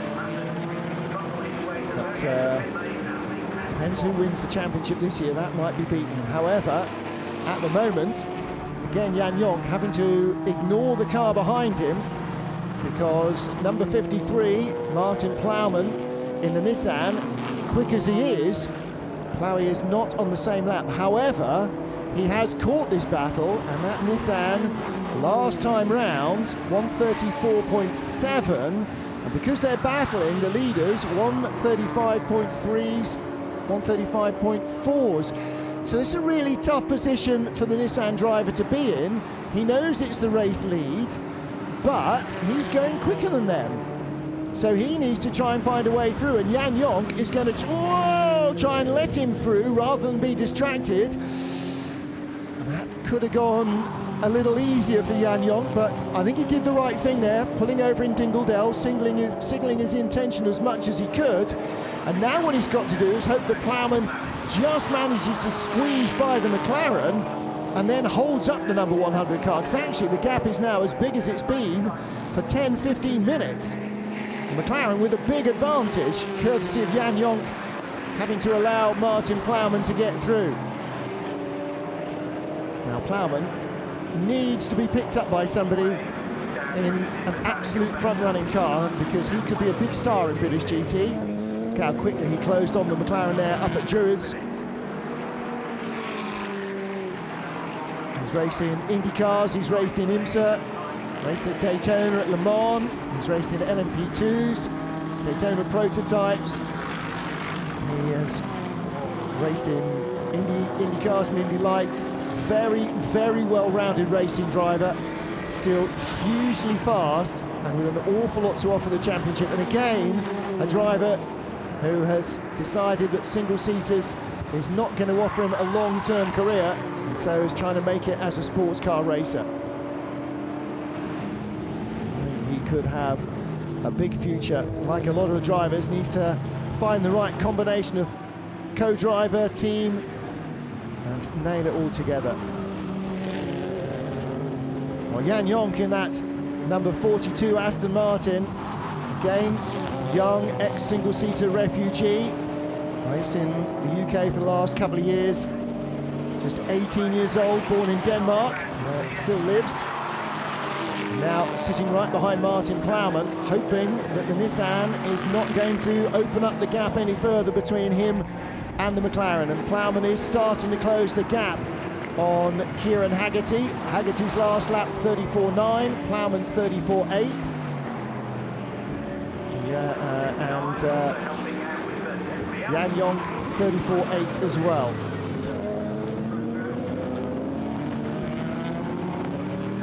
So these three very evenly matched. Just to remind you that the Nissan in between the black McLaren and the white Aston Martin is not in this battle, nor is the car coming up behind flashing its headlights. That is Seb Morris, our race leader. So Seb Morris leading in the number 31 Bentley, looking to go the long way round the outside. The GT4 cars, Martin Plowman looked like he had a bit of a run on the McLaren, couldn't use it there though because the Bentley was weaving its way through. As it stands, Rick Parfitt and Seb Morris will be on 177.5 points after this race, with John Minshaw and Phil Keane on 167. So that 12-point advantage will become a deficit. Now, there are more points on offer at the end of this 2-hour race. It's points and a half, so it's not double time on Sunday, it's time and a half for all the positions. And so that means that the championship lead would change. Kieran Haggerty driving, and in the Black Bull Garage 59 camp, Sandy Mitchell watching nervously as his teammate comes under attack, not from the car behind him on the road, but the car behind him on the road. So not the second place car, which is the Aston Martin, but number 53 Martin Plowman. Plowman now, I'm sure, is beginning to wish that he'd never got into this battle, because he'll know very definitely the car in front is leading GT4, and all he's trying to do is unlap himself. What he needs to do is do it without contact. Manning the headset there with the shiny head on the back row, Bas Linders, he's the head of competition at McLaren. So he was racing, all running their operations with Andrew Kirkcaldy and Tim Mullin.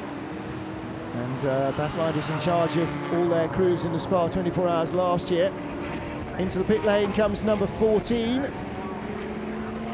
So I'm not sure what the issue is with the McLaren into racing. Car number 29, we heard, had a stop-and-go penalty. But in fact, Jesse Antela will not have to come in and serve that, because as you're now seeing on the screen, that penalty has been rescinded. So the team have obviously gone and argued their case well with the stewards and say, no, it didn't happen that way because of this, that or the other. Ah, okay, right, apologies for that mistake. So luckily they hadn't come in early to serve the penalty. They'd gone and argued about it first. And we return to the battle for the GT4 lead. And Kieran Haggerty in the Black Bull McLaren, understandably, in that 100 car, not keen to let the Nissan through. Not so he doesn't run offline, and not just so he doesn't lose time behind the Nissan, but so that it's a blocker. He's using the Nissan, trying to unlap itself, as a jammer car against Jan Jonk. And Jan, in that Aston Martin, almost now needs to have a bit of a run at Martin Plowman. The other thing that needs to happen, actually, is that somebody from Macmillan needs to go up the road and have a chat with Bob Neville and say, Bob, I know Plowy's trying to unlap himself, but he's been there for 6 laps now. We've only got 20 minutes left. We want our first race win, and we want to at least have a tilt at it. Could you please ask him just to pull over and let them go? I think that might be the conversation that needs to be had, because at the moment Plowman is stuck between a rock and a hard place. He's got by the Aston, and Jan Jonk in the number 42 car wisely let him get by without drama, but Kieran Haggerty is practicing his defence. It's like being bowled at from the other end, isn't it, when you're on target for your maiden century. Haggerty is leading, and he doesn't want to let anybody by, whether it's Jan Jonk or the Nissan. And the longer he holds the Nissan up, the more he's holding Jan Jonk up. Coming up behind them is the number 7 Bentley of Callum McLeod, who is down in 8th place. I definitely think there needs to be a conversation very soon with RJN. At the moment, Martin Plowman is only in front of the Lannon Racing car, and that is 6 laps behind him. So by giving this place back, by letting Jan Jonk through, he's not going to give away any positions.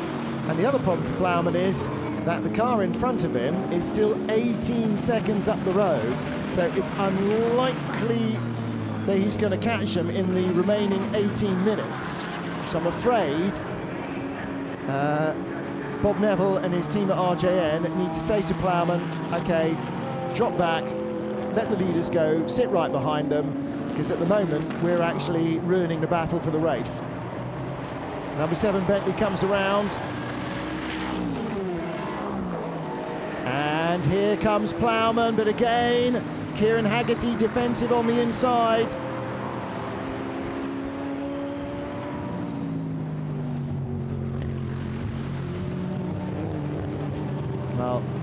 around the outside. Is he getting through? Yes, he is. So finally, Martin Plowman got the run and just somehow got by Kieran Haggerty.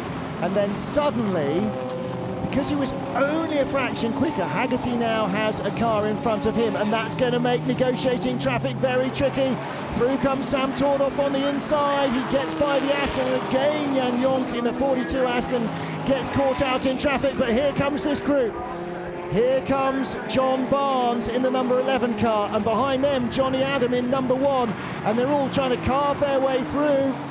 And Kieran Haggerty in the 100 McLaren doesn't get away this time. Jan Jonk is still right with him. 33 Lamborghini is coming, and still Jonk has not had a break in traffic, but he's got to watch like a hawk for the McLaren getting held up.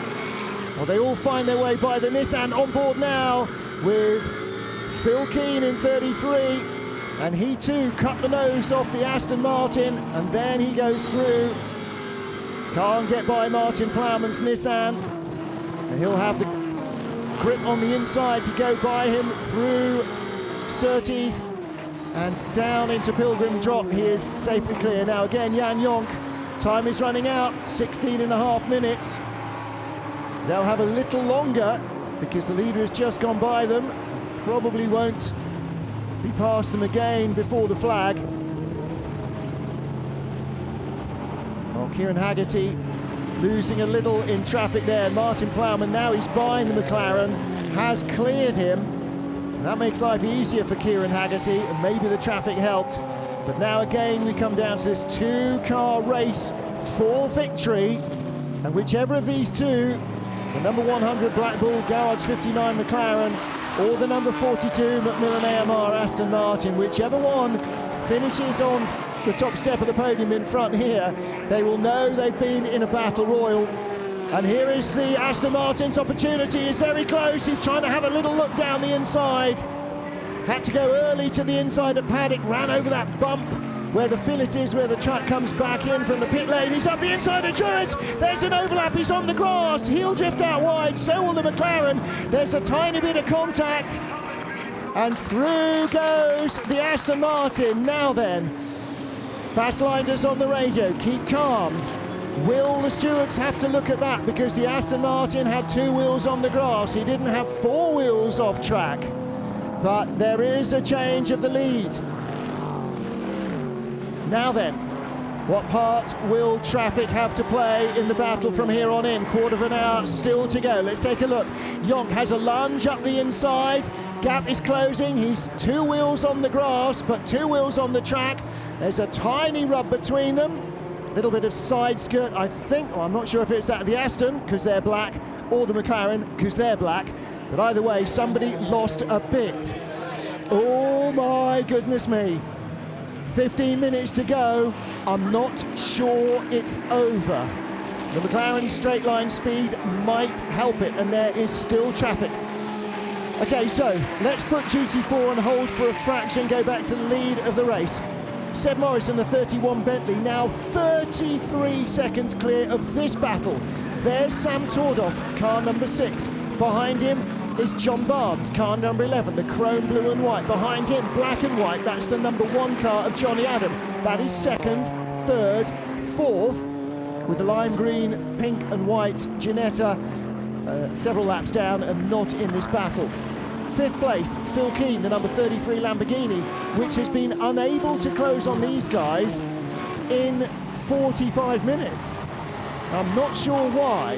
Maybe we'll find out after the race. Maybe he's just minding his P's and Q's, but doesn't seem to have been able to stay with the Aston Martins as the stints have progressed. In fact, hasn't been able to stay with them since the pit stops. Lamborghini definitely the car to have here in the rain, but at the moment, the better of the Barwell cars still in 2nd, and still the Lamborghinis haven't got to Sam Tordoff either.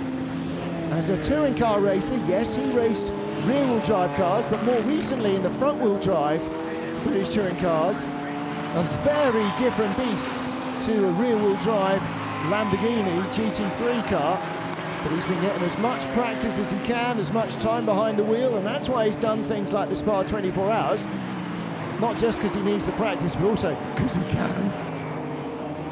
And so, as a result, Sam Tordoff in second place, but because of the battles going on in this group, leader Seb Morris running away with it out front, still 33.5 seconds clear, with 12 minutes 45 to go. Tordoff in second.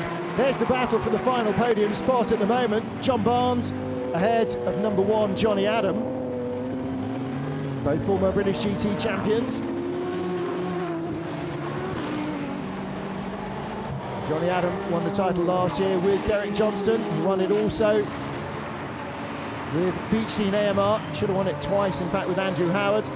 But a penalty for a race for Johnny Adam, specifically in Snetterton, in their first championship winning year together, meant that he didn't score points for Snetterton, whereas his teammate did.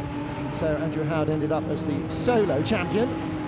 That was really an anomaly that Johnny Adam, I think, is fairly keen never to allow to happen again. Jan Jonk leading for Macmillan AMR. Kieran Haggerty in second now, 2 seconds behind, and right behind him, no, right by him now is 56. So Joe Osborne have been closing in on them, and 55 behind as well. Will Jagurtha, all now queuing up to have a go at Kieran Haggerty. So as Haggerty's McLaren used its tyres with that solid defence from Jan Jonk. Jonk leads in the Aston. Kieran Haggerty was second, but it's now 56. Joe Osborne who's second, and Haggerty almost on the grass there as he tries to defend against 55, Will Jagurtha. And Jan Jonk is actually starting to close now on Martin Plowman.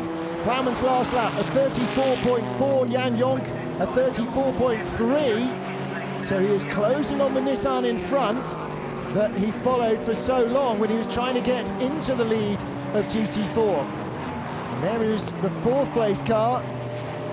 And whatever else Will Jagurtha does, he cannot afford a collision and a penalty or a non-finish here. Their title rivals, Lannon Racing, whoa, he's having a go anyway. Wants to get on the podium. I need to have a little look at my points permutations, because there might be a chance of a championship up for grabs here. You watch that while I read my little crib sheet. GT4, Jagurtha and Middleton could be champions if they win, and Pittard and Reed, the 51 car, remember, that retired to the pit lane and is still going but out of the points, if they finish 10th or lower. Okay, Pittard and Reed 10th or lower, but Jagurtha and Middleton are not at the moment winning the race.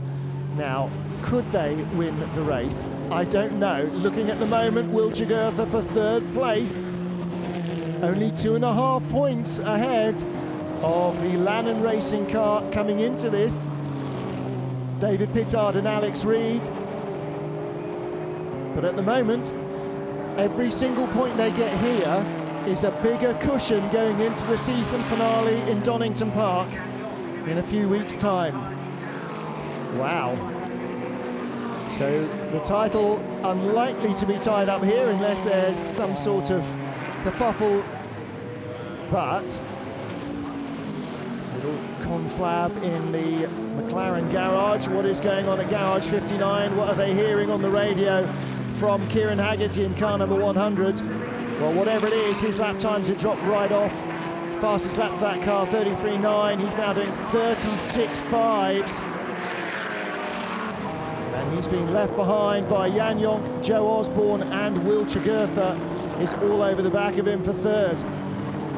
So Jan Jonk, the leader in GT4 last time round, 134.2, but 133.9 for Joe Osborne in 2nd place. And the gap down to 2.38 seconds, 1st to 2nd. So we've got a very tight battle for 3rd, but we're going to end up with a tight battle for the lead. And the number 56 McLaren is the one that is coming on strong. So 56, Tolman Motorsport, raced Ginettas in GT3 and GT4 in the past. First year with the McLaren in the GT4 category, and the number 56 car is coming on strong.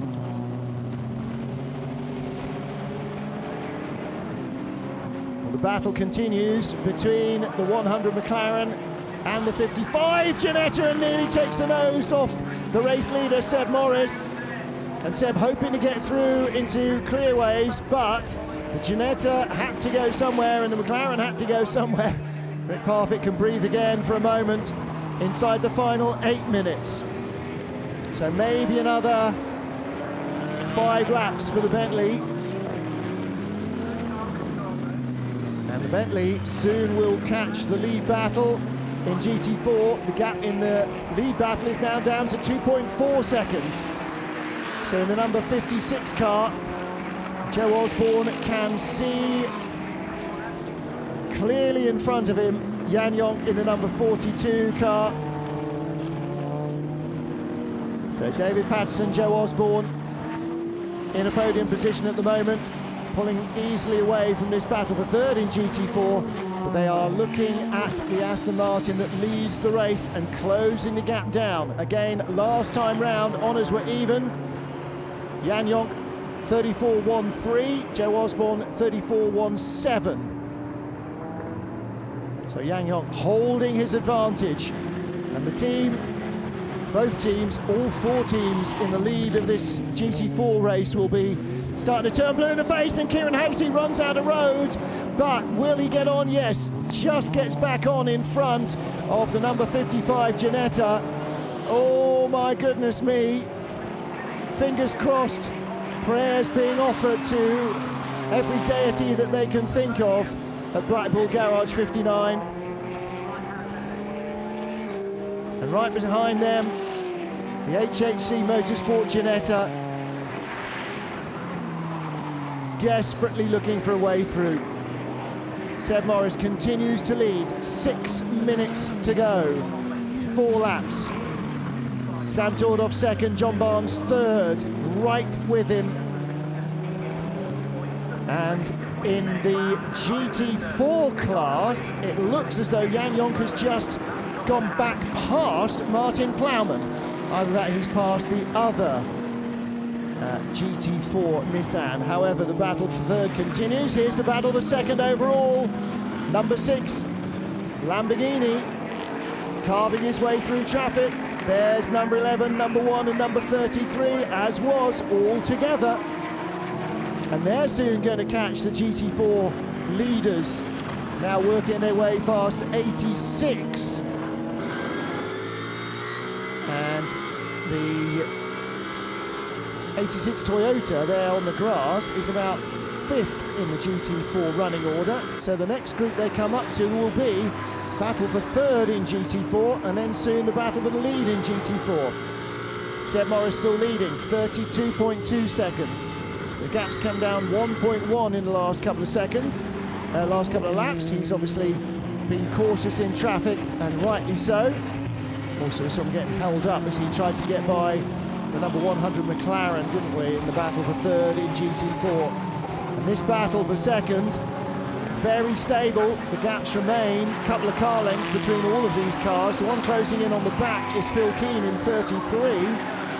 Adam Christodoulou 9.5 seconds back, but Matt Griffin 4/10 behind him, so we need to see that battle as it comes across the line behind these guys. It's going to be very close.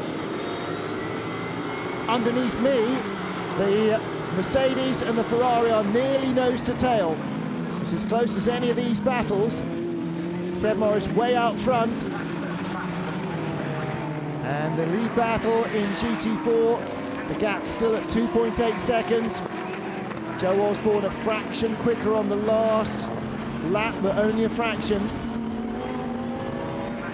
And behind the battle you're looking at there, you can see the Bentley with the Mercedes with the Ferrari right behind it. So Adam Christodoulou in 88. 21 Matt Griffin right behind him. Again, both of them were racing in the Spa 24 Hours last weekend. Christodoulou in a Mercedes, Matt Griffin also in a 488 Ferrari. So they've had plenty of wheel time, but Spa-Francorchamps, a very different track, much longer, even faster, and with actually some more runoff in a few places than Brands Hatch does. Christodoulou currently in 7th, Matt Griffin right behind him. Griffin's Ferrari holds the fastest lap of the race at the moment, 1:25.42. Last time round, Griffin 27.40, Christodoulou 27.42. So Matt Griffin has caught the Mercedes and is now jammed right up behind him. And he's going to really find it hard to get by. Lead in GT4 remains with the number 42 Aston. Gap is 2.7 seconds. And they are already heading out onto the Grand Prix loop as the battle for 6th in GT3 continues with the chrome green and dark grey Mercedes in front of the green and white Ferrari. So one Mercedes in this race, you're looking at it, and one Ferrari in this race. And that's not been the case for a while in British GT. Only one Porsche in the race. We talked about that right at the start, and that's not even in GT3. That's the Porsche Club Sport in the GT4 class, the Porsche Cayman, run by Parker Racing, whose Bentley leads the race with Rick Parfitt and now Seb Morris at the wheel. Still a massive advantage over the rest of the field, and this tight battle for second, still with Sam Tordoff in second, John Barnes third, Johnny Adam fourth, and 33 Phil Keane in fourth place as they all squeeze by the battle for third in GT4. And there is the third place car and the fourth place car in GT4. 100 in third, 55 in fourth. 100, Kieran Haggerty in the McLaren. Fourth place, number 55. And the HHC Motorsport Ginetta, started by Stuart Middleton and now being driven by Will Tregurtha.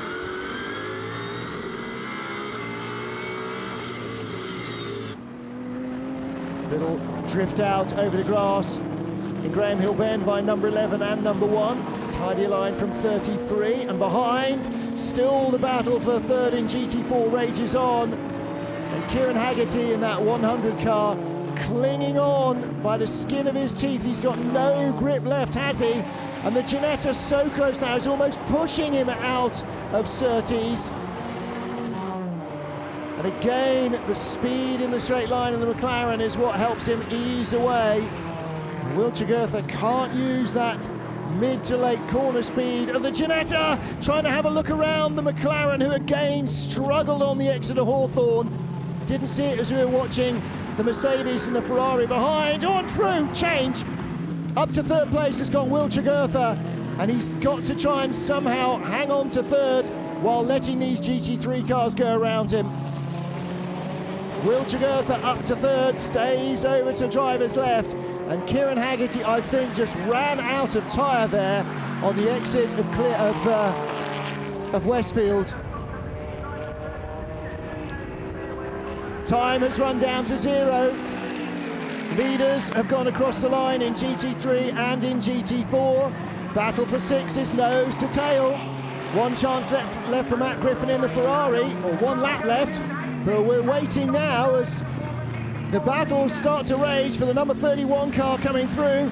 In the lead in GT4, the gap is down to 1.5 seconds. Rick Parfitt watches. Oh, and trouble!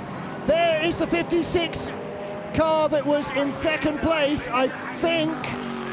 Or is that the number 100 car? Whatever. The checkered flag is waiting for Seb Morris. It is going to be a crushing victory for the number 31 Parker Racing Bentley. They win the 9th race of the championship. Victory at Brands Hatch, and 1.5 points go to them. Yellow flag is out at Paddock Hill Bend. Is it 100? It is. Kieran Haggerty, I think, has gone off. Checkered flag is out. Waiting to see who comes across the line in second place. It should be Sam Tordoff. And will the GT4 battle have changed? Where is... There it is, number 6, Sam Tordoff is second. John Barnes in third place. Johnny Adam in fourth spot. So 5th Phil Keane, and 6th or 7th. 6th is 6th is Christodoulou, and 7th is Matt Griffin at the line. So now looking as our GT3 winner is confirmed for the GT4 lead battle It was down under 2 seconds. It was getting close at the line. Looking to see where the GT4 front runners are. They'll be coming into our sights off the Grand Prix circuit any moment. The leaders are slowing down, but there is still a race going on behind. Well, there is the number 42 car. He's already crossed the line, and it is victory in GT4 for Will Phillips and Jan Jonk in the number 42 Aston Martin. And in second place, Joe Osborne got close, but not close enough in the 56 McLaren. Third, Will Jagurtha in the number 55 Ginetta. So victory for Parker Racing. Oh, Rick Parfitt, and that is a big off for Kieran Haggerty. Heavily into the barriers, and a massive release of pent-up emotion from Rick Parfitt. Yeah, absolutely. He struggled all week to remain healthy, and he built the foundations for that, and Seb Morris capitalised on it. A major victory for the Bentley. Number 6 Lamborghini in second place, and the number 11 Aston Martin finishing third. And in the top 10, and also winning in GT4, a first victory for Macmillan AMR. The number 24 car led the race and led in GT3, but it's the number 42 car that has claimed victory over the 56 McLaren, and the number 55 Ginetta in third place moves very much closer to getting their hands on the GT4 Championship trophy. Well, there's Sam Tordoff in the pink helmet, congratulating John Barnes. There's Seb Morris and Rick Parfitt. Well, victory for them, second win of their season. Thank you very much. Yeah, no, very, very happy with that. What can I say? And what can you say? It was a well-earned victory, and Rick Parfitt certainly did absolutely all of his share of it and a whole lot more. Well, Liam Griffin mounts the car. Here comes, here he is, Liam Griffin joins John Barnes. All right, let's go. You want to go in? And Sam Tordoff joins them as well. I'll head up to the podium.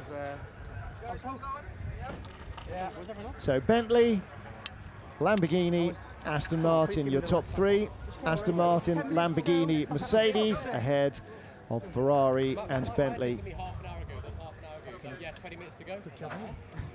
Well, let's get down to the pit lane and hear from our race winner, Rick Parfitt.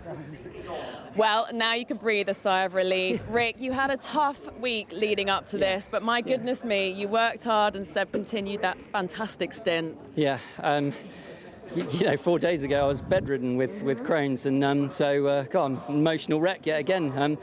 Every win this year has been so hard fought, and this is without a shadow of a doubt the toughest domestic GT series in the world, and so it means a lot to win. Team Parker were amazing. There's my teammate. Go on, son! And so we're really happy. I think we've got the championship lead now, and that's a nice buffer to take into Donington. Yes, so we'll this is going to make Donington very exciting. Absolutely. I mean, but we'll have a time penalty, but yeah, we'll have to try and manage that on the day. But I've never led GT3 championship, and this is a special moment. Let's go and grab Seb, Rick. Well, Rick has been a British GT champion. He was the GT4 champion in a Ginetta 3 or 4 years ago, and he might win another title. Let's join him with Seb Morris and Alex. Seb, while we can, a much earned drink there. Talk us through that. Well, Rick just drove the stint of his life. We came into the race, we were a bit pessimistic, weren't we, about yesterday? And I think because we didn't really have any pressure, I just said to Rick, we've got nothing to lose, let's just go for it. And we had an average start, lost one, and then he just picked them off one by one, and then I couldn't believe when he did Minshaw, set him up perfectly down the hill like a kipper. Yeah. And I just had the easy bit, I just brought it home. This is looking good for the championship. Talk us through your feelings ahead of Donington. Strong. Well, to be honest, if you'd said to me this was going to happen, I would have said it's April the 1st, but it has, so we're just going to have a sit down and think what we're going to do. Battle's on. There you go. Well, there's only one plan: qualify strongly, win the race. Apart from that, you know, it's plan B, isn't it? They are the championship leaders. They will take the lead into Donington Park. Doesn't mean they've got one hand on the trophy. It means that they are one of the teams with a hat in the ring. But what a race win for the Team Parker Racing Bentley. As I said, they are the championship leaders by 10.5 points. Liam Griffin, Sam Tordoff in third, 3 points ahead of Derek Johnston and Johnny Adams. So it is close behind, but it will be a two-horse race in Donington Park, won't it? Bentley team number 31 versus Lamborghini team number 33. Stuart Middleton and Will Tregurtha took a big step towards the GT4 driver's title ahead of Alex Reed and David Pittard after the latter pair failed to finish. The Adams, Ballin and Mackay didn't score strongly here either, but Will Phillips and Jan Jonk coming up on the rails might end the season in Donington Park with third in the driver's standings. Whatever they have, claimed their first ever win. Graham Johnson and Mike Robinson didn't even qualify, did not start the race. The reigning champions slipping down the order to 5th position. Well, a big win for the Team Parker Racing Bentley crew, and all because of Rick Parfitt's wife, Rach. He says, taught him how to drive around here. Maybe, maybe not. I said earlier on, if Rick has ever driven a better GT racing stint, I'm struggling to remember it. And I think Seb Morris underlined that. It was an epic start to the race by Parfitt. They were in 5th position, didn't really fancy their chances enormously, hopes they might get a podium. Rick drove the car through, brought it in the lead. All right, the Aston Martin had a throttle problem, but you can only race what's out there. Mark Farmer on the left, John Barnes on the right, head out onto the podium, or on our right. As you look at them, head out onto the podium. 3rd place finish for Tom Ferrier's crew, TF Sport. What a busy few weeks they've had running cars at Spa last week. European Le Mans Series, Michelin Le Mans Cup, British GT. One championship title already under their belts. 2nd place for Team Barwell, the number 6 car, Liam Griffin and Sam Tordoff. And number 31, Team Parker Racing Bentley, Seb Morris and Rick Parfitt claim victory here in the 2-hour race at Brands Hatch. I like the long format at Brands Hatch. All right, the safety car had a part to play early on. I don't think it really germane affected the result. A 2-hour race rather than 2 1-hour races next year, and at this time of year, yeah, I'm liking that. That would be the way to go. Well, the man who makes all those decisions, Benjamin Francevici, our championship manager for British GT, the man charged with keeping this championship on the road healthy and full of cars, and he does do a fantastic job. This has been such a strong championship for so many years.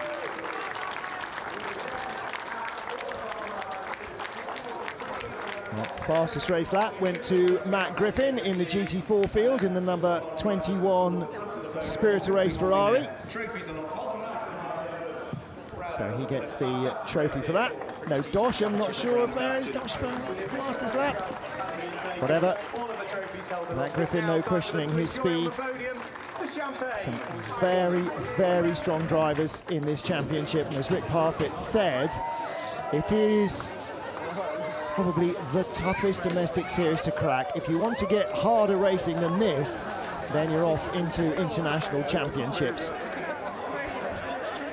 And you can see expectant faces from Macmillan AMR down underneath the podium as well. They've had plenty of podiums. Team started only last year for British GT Racing. And I know that they will be bitterly disappointed that 24, their GT3 car that led the race, had that throttle failure. But they will be very, very pleased that they are going to celebrate a GT4 victory. Well, you can see there the HHC Motorsport crew in their blue and white. HHC stands, by the way, for Harrogate Horseless Carriage. long standing motor dealer in Harrogate. And the Ginetta team has been a stalwart of GT4 racing for the last few years, and right at the front of this championship. They finished in 3rd place, the number 55 car of Stuart Middleton and Will Tregurtha. So the trophies are coming out, the fizzy is coming out, and shortly our drivers will be coming out as well.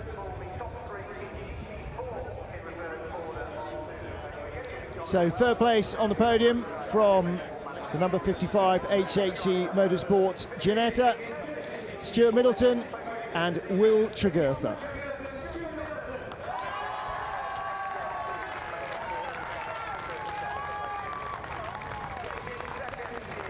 Second place and closing them right down towards the finish, David Patterson and his teammate Joe Osborne. But the first win for Will Phillips and Jan Jonk, Macmillan AMR Aston Martin. Well, a big day for that outfit. And a very big day as well for the HHC Motorsport team, not just from being on the podium, but because the Lannon Racing crew, their closest championship rivals, had that issue early on. That has really handed them a big opportunity in the championship. But the trophy's held aloft by Jan Jonk and Will Phillips, our race winners. So lots of friends and family enjoying a warm sunny day, as all the fans here had at Brands Hatch. And there'll be a little moment of celebration as well from Macmillan AMR. First win for the team, really important for Will Phillips and for Jan Jonk. And again, it moves them into a position where they could well challenge at Donington Park for 3rd place in the drivers' standings. Will Phillips with 1 year under his belt in British GT4, Jan Jonk in his rookie season. And alongside them, the more experienced pair of David Patterson and Joe Osborne. Well, what a race we had right from the start. The pressure was on. Championship leader John Minshaw, the pole sitter in the Lamborghini, squirming into the first corner. And trying to go around the outside of him was the number 24 Aston Martin. It was all arms and elbows behind the early race leading McLaren in GT4, setting us up for a battle royal. Lamborghini lost the lead in traffic as the number 31 Bentley started to work its way through the field. Rick Parfitt having an astonishing stint. I'm sure he was feeling some spiritual geeing on from teammate Seb Morris. Don't have him off, he got past him. The Lamborghini got past again. Then Parfitt retook the position. Problems for the early leader in GT4, the number 62 Academy Motorsport Aston Martin with broken drive. One of only a couple of retirements. The second was the number 51 Lannon Racing Ginetta in GT4, which dropped them out of championship contention. They still have a slender chance in the season finale in Donington Park, but they need a bit of a miracle. Handy lead, courtesy of Rick Parfitt, meant no dramas in the pit stops for Parker Racing, and they still led into the closing stages. A series of issues though for the number 8 car, dropped them down the order. Battle Royal in GT4 boiled down to a 2-horse race, the 100 McLaren versus the 42 Aston. It went on for 40 odd minutes, and in the end, the Aston Martin would be the man who got through. Bentley, no mistakes by Seb Morris in the second part of the race. Jan Jonk with a brave move up the inside into Druids, finally unlocked the lead in GT4, and the number 100 McLaren ended its race in the gravel trap on the final lap. But victory in GT3 went to the Parker Racing Bentley, and in GT4 to Macmillan AMR, and Al is with driver Will Phillips. And a massive sigh of relief. Macmillan AMR, they've had some highs and some lows. You guys are certainly the highs. Talk us through that race. Well, to start off with, it's probably one of the toughest races I've had all year. Yeah. No, it was a great race. It was action-packed throughout the whole thing. I had Tregurtha right on me towards the end of my stint. 5 laps to go, my tyres had just completely gone. So it was a bit nerve-wracking in the car. But no, I'm thoroughly pleased that we've managed to win this race. It was coming, it was well needed. The team have done a cracking job, and no, we needed this. Certainly have. Jan, you were P11 up to all the way up. Tell us about that pass at Druids. Yeah, it was after the pit stops I came out behind Haggerty, and I felt like right from the start we had a little bit more pace. Yeah. But it's just tough to pass around here when the McLaren has a little bit more straight line speed. So at the end I got called over the radio by Jules that the other guys were catching up, and when I started to see them in the mirrors, I was just thinking to myself I had to get past them, otherwise this is going to get really messy at the end. So I got a good run out of Paddock Hill, and then he didn't really block up at Drew, so I was like, I had to just dive bomb him and see if I can make a stick, and yeah, luckily he gave me the room, and yeah, it was a really good race. Jan, William, well done, well done. Thanks. Yeah, congratulations to Jan Jonk, Will Phillips winning for Macmillan AMR in the number 42 car in GT4, and we move on now to our John Cooper Works Minis, the second race, the final race of the afternoon for the Mini Challenge. And the number 18 car already pulled over at the side of the track. Now, that does not bode well for a quick start. Take a look then at the grid. We will when they've fitted the names into the holes. We'll take a look at the grid shortly. So number 18 at the side of the track, and that is car Mark Wakefield. Now, he's the man who came in here lying third in the championship. Charlie Butler-Henderson knows what that feels like, because he had a problem earlier in the season when the car refused to work for him before the race. And so I'm sure he can sympathise. However, he won't be worrying too much about that now. He's going, and unfortunately, the man who lies in front of him in the points, Mark Wakefield, is not. Well, that makes life a little easier then for Brett Smith, the championship leader, who starts second on the grid, if my memory serves correctly. I'm afraid, do remember who was starting on pole. It was Sarah Moore, wasn't it, who finished in fourth. And then